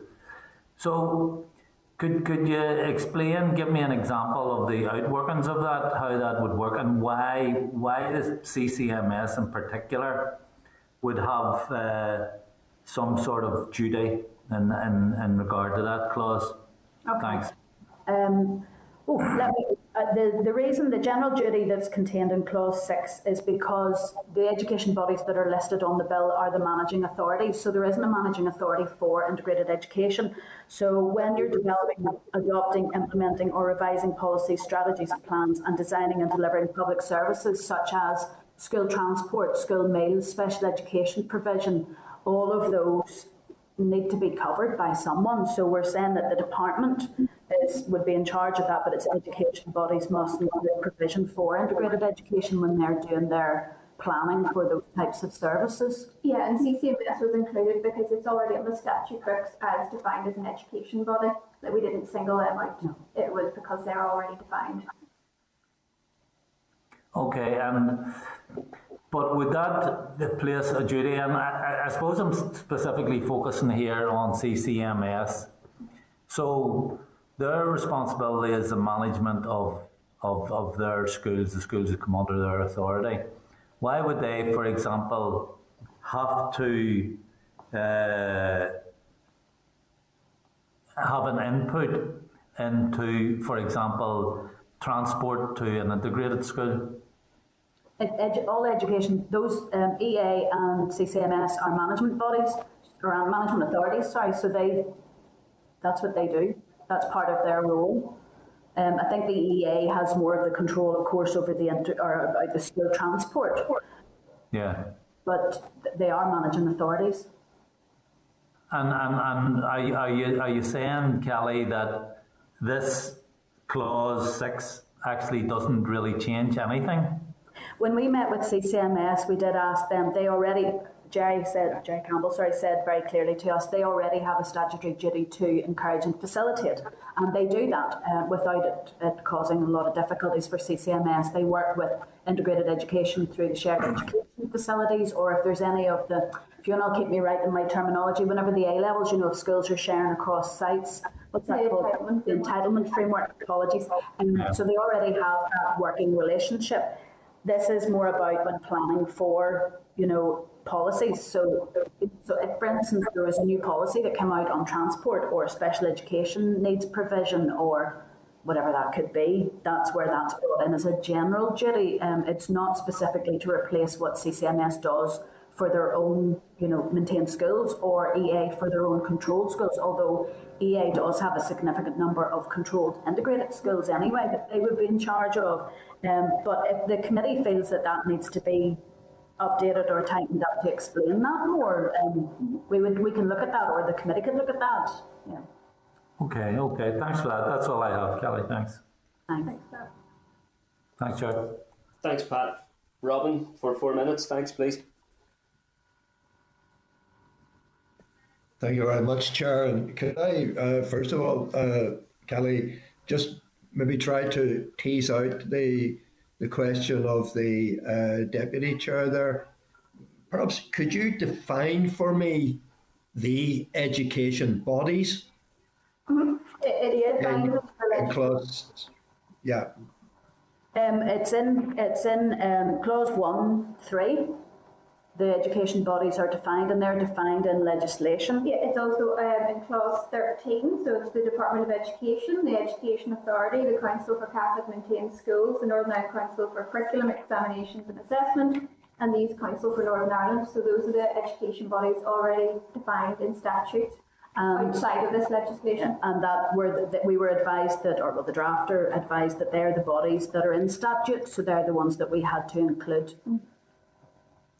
Okay. Now, I've just a quick question then around clause 5, clause 5A. Okay. Identifying, assessing, monitoring, and aiming to meet the demand. How would meet the demand, and how would demand be assessed?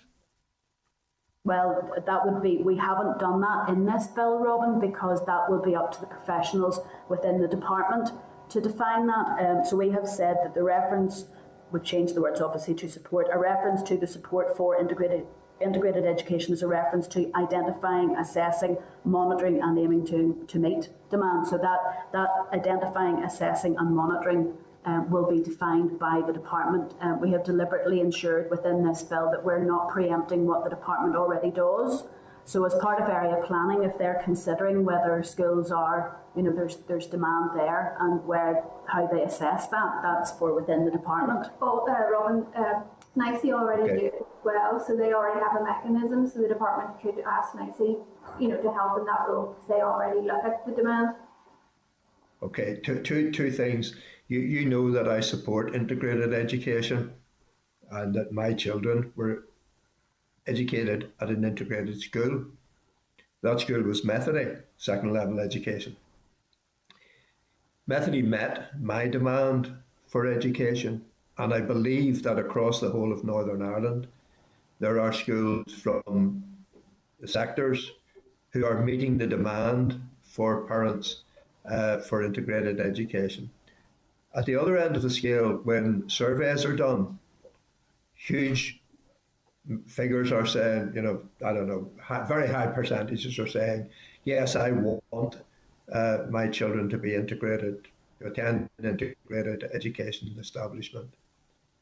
So which are the figures that would be taken? The fact that a demand is being met by a local school, whether it's in Belfast or Ballymena or Banbridge, or whether or not we would be meeting the demand as per various surveys around Northern Ireland?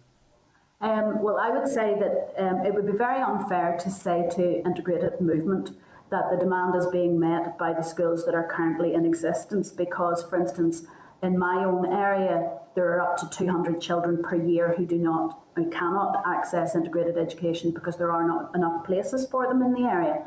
So I would look to NISRA and the Good Relations report, where it confirms, and that's NISRA, it's the Executive Office's figures, and they have said to us that no one has complained about those figures directly to them, that 1 in 5 children who put down an integrated school as first preference are not getting that school. So there's some information there that can be used, but we have to remember, for instance, in East Belfast, there isn't an integrated option for people. So this is where it's up to then the department to identify.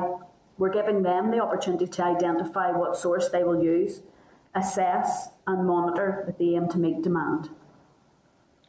You do know, of course, that East Belfast is extremely well served by Megan College, a very good integrated college. Yeah. But anyway, that's not worth it. Lagan College isn't in East Belfast. It's located in South Belfast, but it serves East Belfast in much the same way as I'm trying to remember, Breda serves East Belfast. Lagan College also serves my constituency, Robin, in Strangford, because Strangford College is full and Prairie. Kelly, anyway, Robin, that's 4 minutes if you want to make a final point there, Robin. I'm finished at that, Chair. Thank you. Okay, thanks. Thank you to Kelly.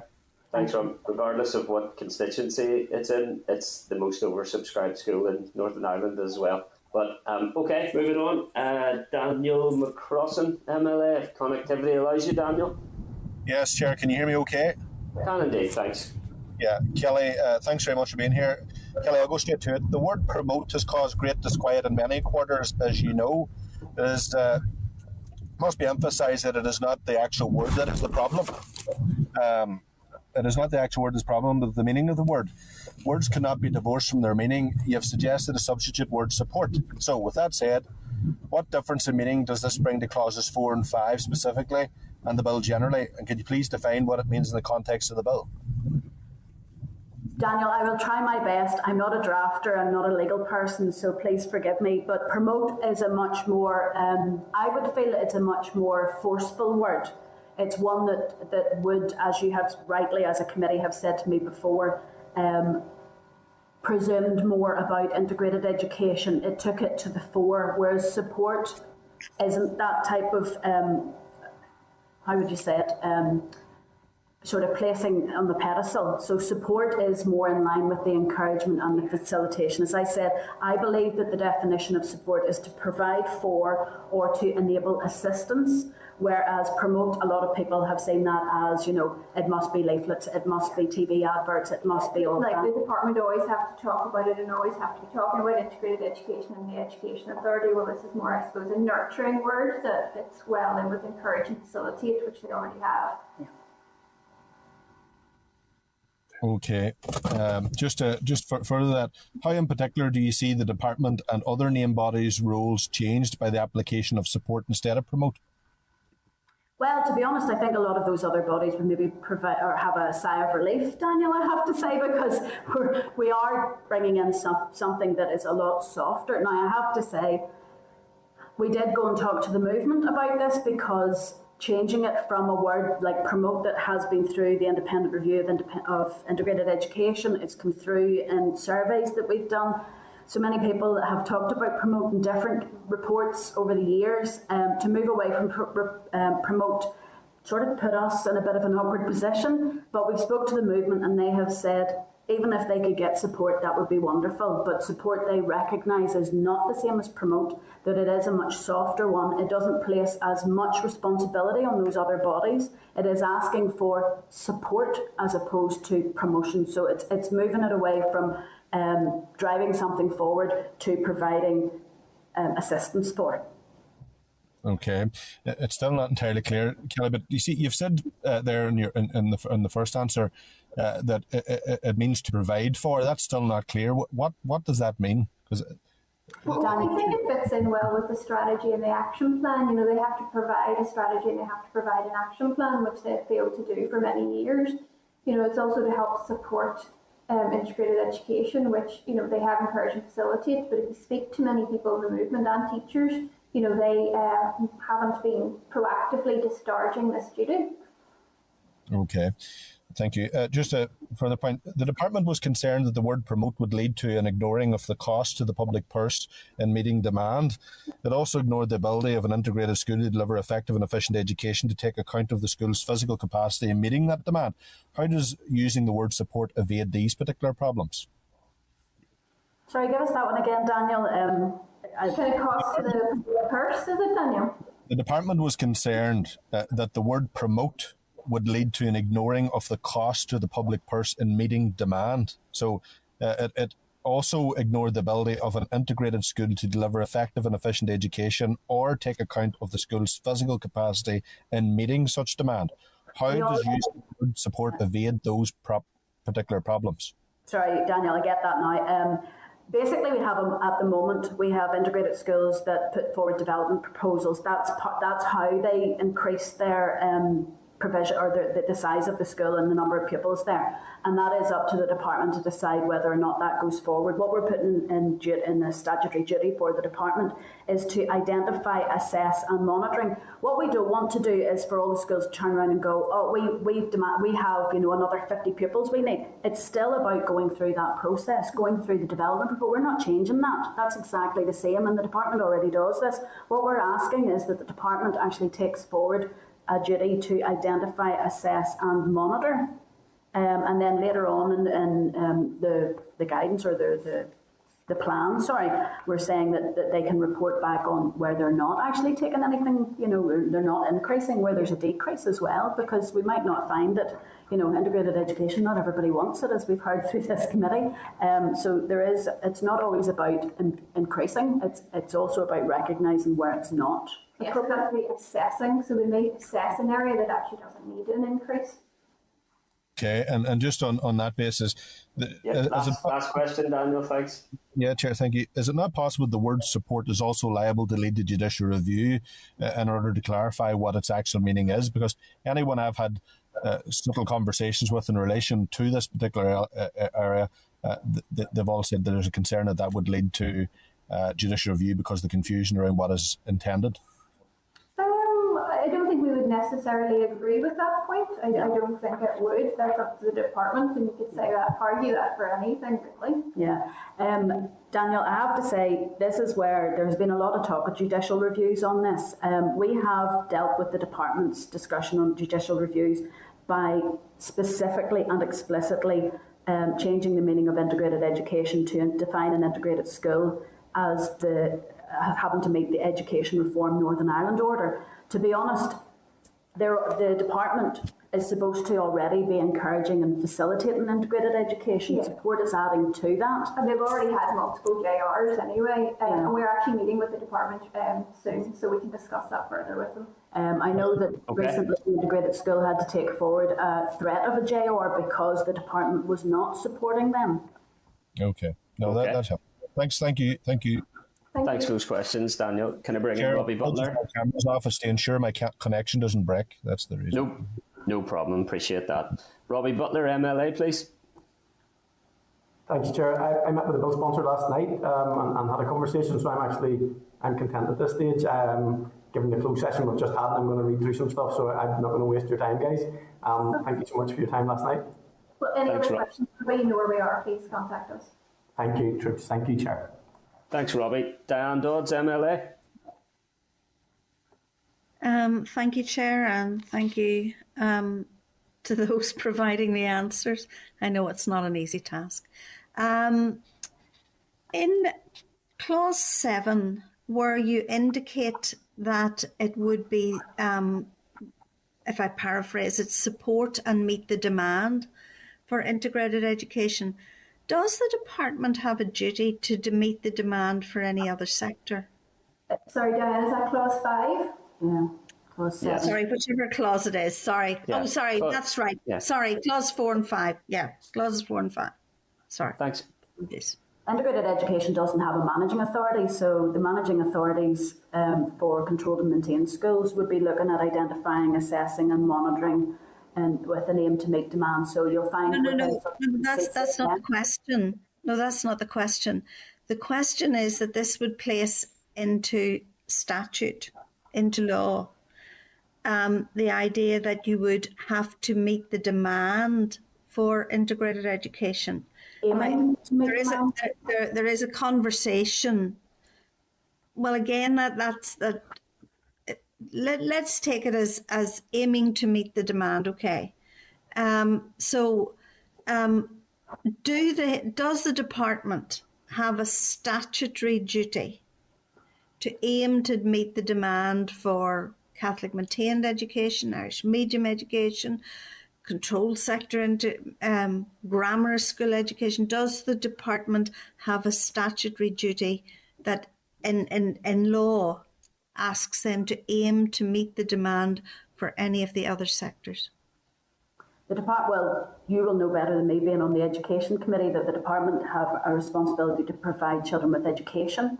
We do have a sectoral system at the moment where there is parental preference, and because parents can choose which type of school that they want their child to go to, then we find then that parents and pupils have different choices, and development proposals are brought through by those schools when there's an increased forward demand, and the department say yes or no based on that. So that's for all sectors as far as I'm aware. Right.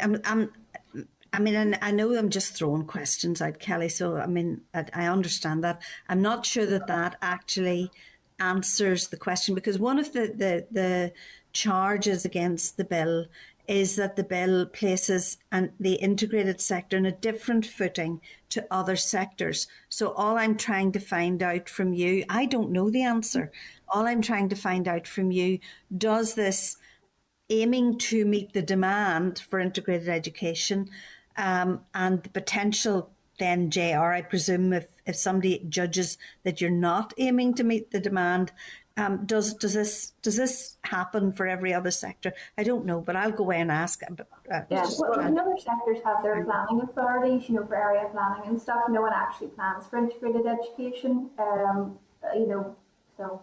It's also, Diane, it goes outside of education as well, because you have to remember that integrated education is talked about in the 1998 Belfast Agreement. And it's also part of the good relations strategy through the Executive Office.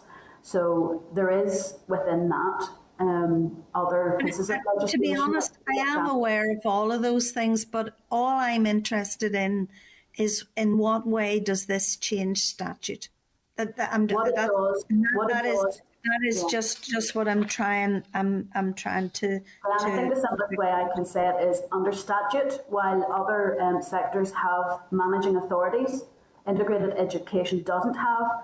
And what this bill attempts to do is to bring integrated education into that planning. So it identifies, assesses, monitors, and aims to meet demand for the provision of integrated education. Yeah, I'm just trying to get on level playing. Yeah. Okay.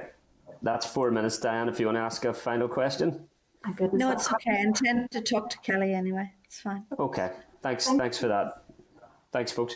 Okay, Nicola Brogan, MLA, please. Thank you, Chair, and hello, Kelly and Fiona. First of all, I'd like to say I so far welcome the amendments. I know you definitely have listened to everything that we've been saying and that stakeholders have been saying to us throughout our evidence sessions about the bill. So that's positive. And as you know, we're waiting for legal advice on the actual amendments. So we'll not really be able to comment until we receive that there. So my only question really is about clause 7 and the comment. Maybe you're not even in a position to answer this, Kelly. It might be for the bill's clerks, but just about clause 7 maybe not being admissible. Why is that, or what would the consequences be? Or can you explain that a bit further for me, just please? Yeah, so we've been through that second stage in clause 7 as it was without the amendments went through. So because this does change quite significantly, clause 7, that may be where the Speaker says, hold on a minute here, we're starting to talk about other sectors. Is this admissible as part of the integrated education bill? Yeah, so because clause 7 is about the presumption that all new schools will be integrated. For us to change it to all management types, they may feel that it's like outside the scope of the bill or inadmissible. So that's kind of the advice in a nutshell, paraphrasing. Now, in saying that, we've listened and we would love this to go through, so we will be working, as I said earlier, the wording that's on your page in red at the moment is not correct. It's not right.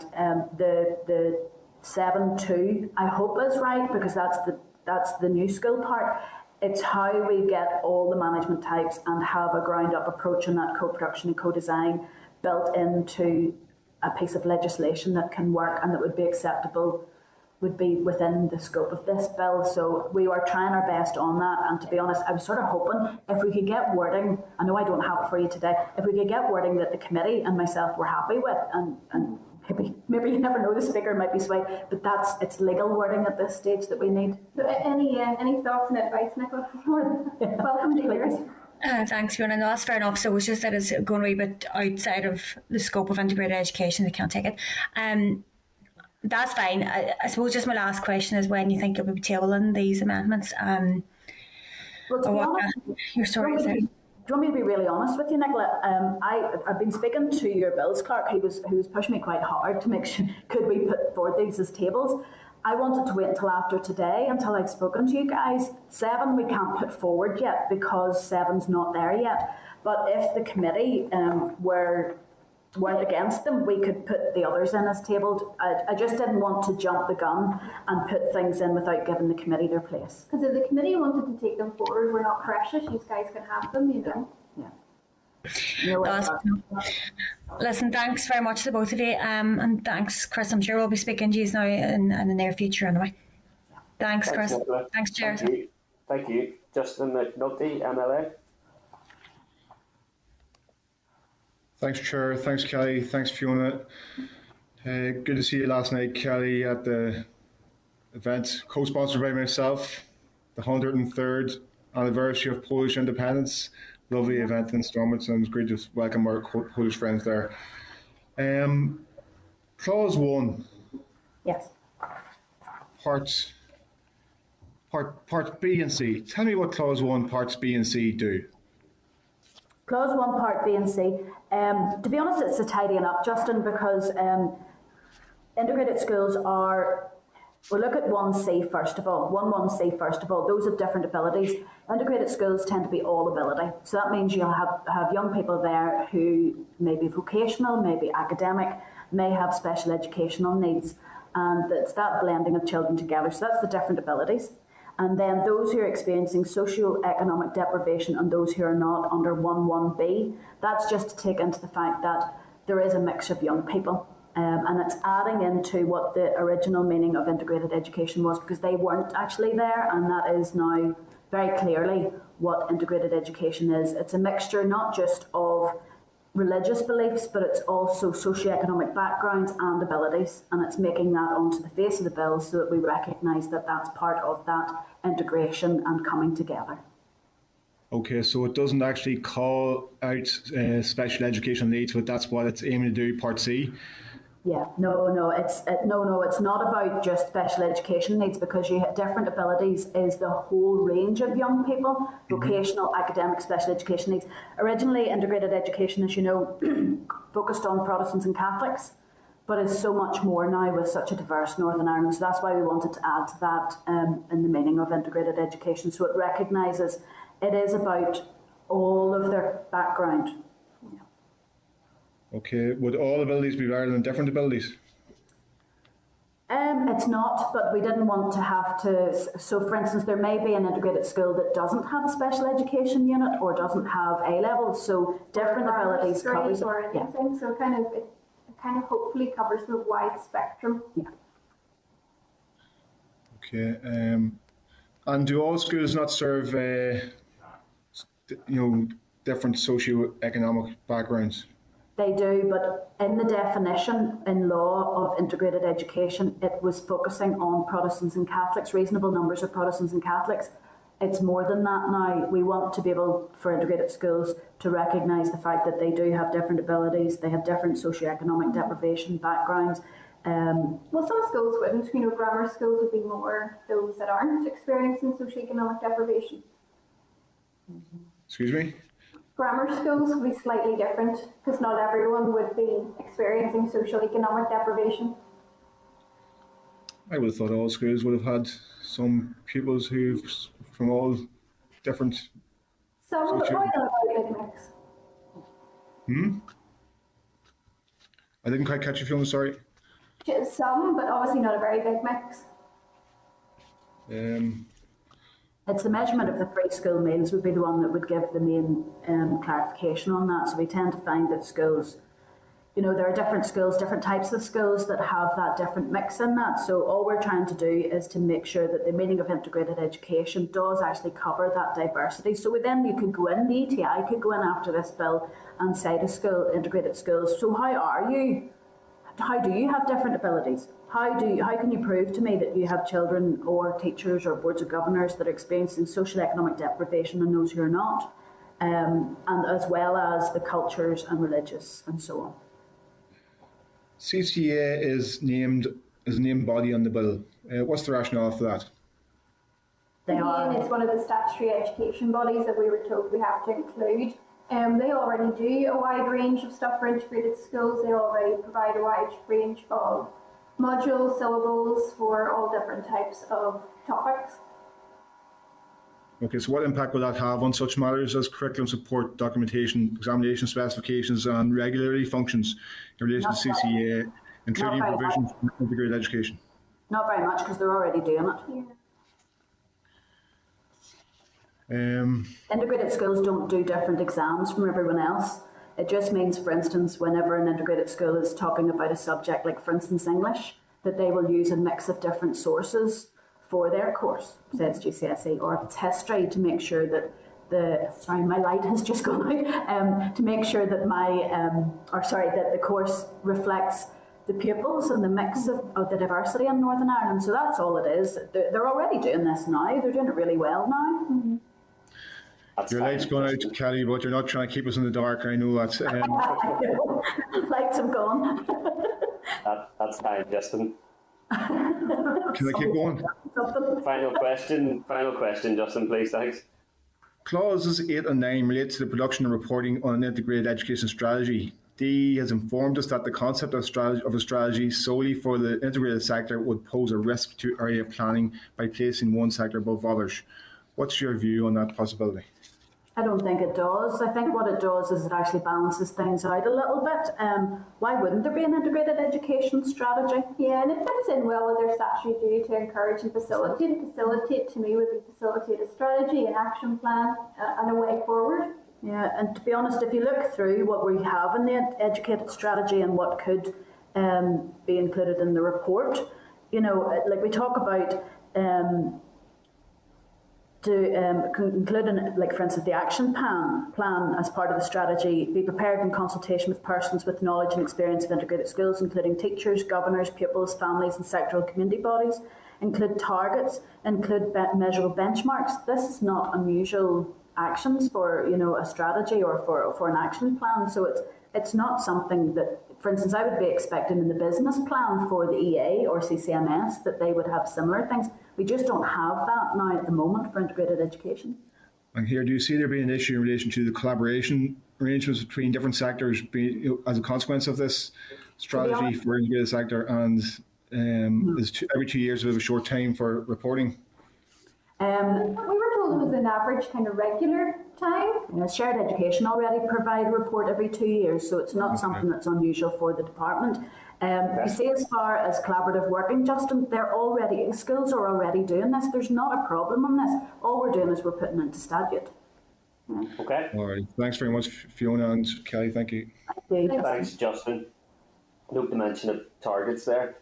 Always find it really interesting that the executive Tackling Paramilitarism Action Plan, published in 2016, commits the executive, and this is the executive's words, not mine, to set ambitious targets to measurably reduce segregation in education.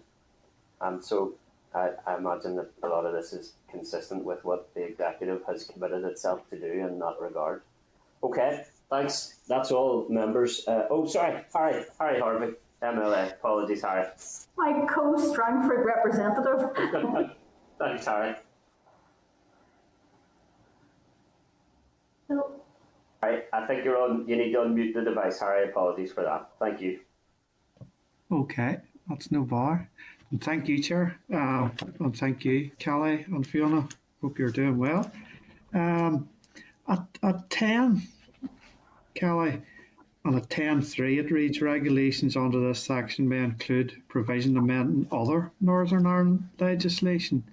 I'm just wondering, is that not very wide? It makes it look like as if you could do anything at any stage. Could you just give me your thoughts on that, why that's in there? Yeah, we were told it's a drafting style from Westminster, because we don't have our own drafters here. So the drafters that we use from the expert drafting panel, that's just the kind of terminology or phrase of term that they use.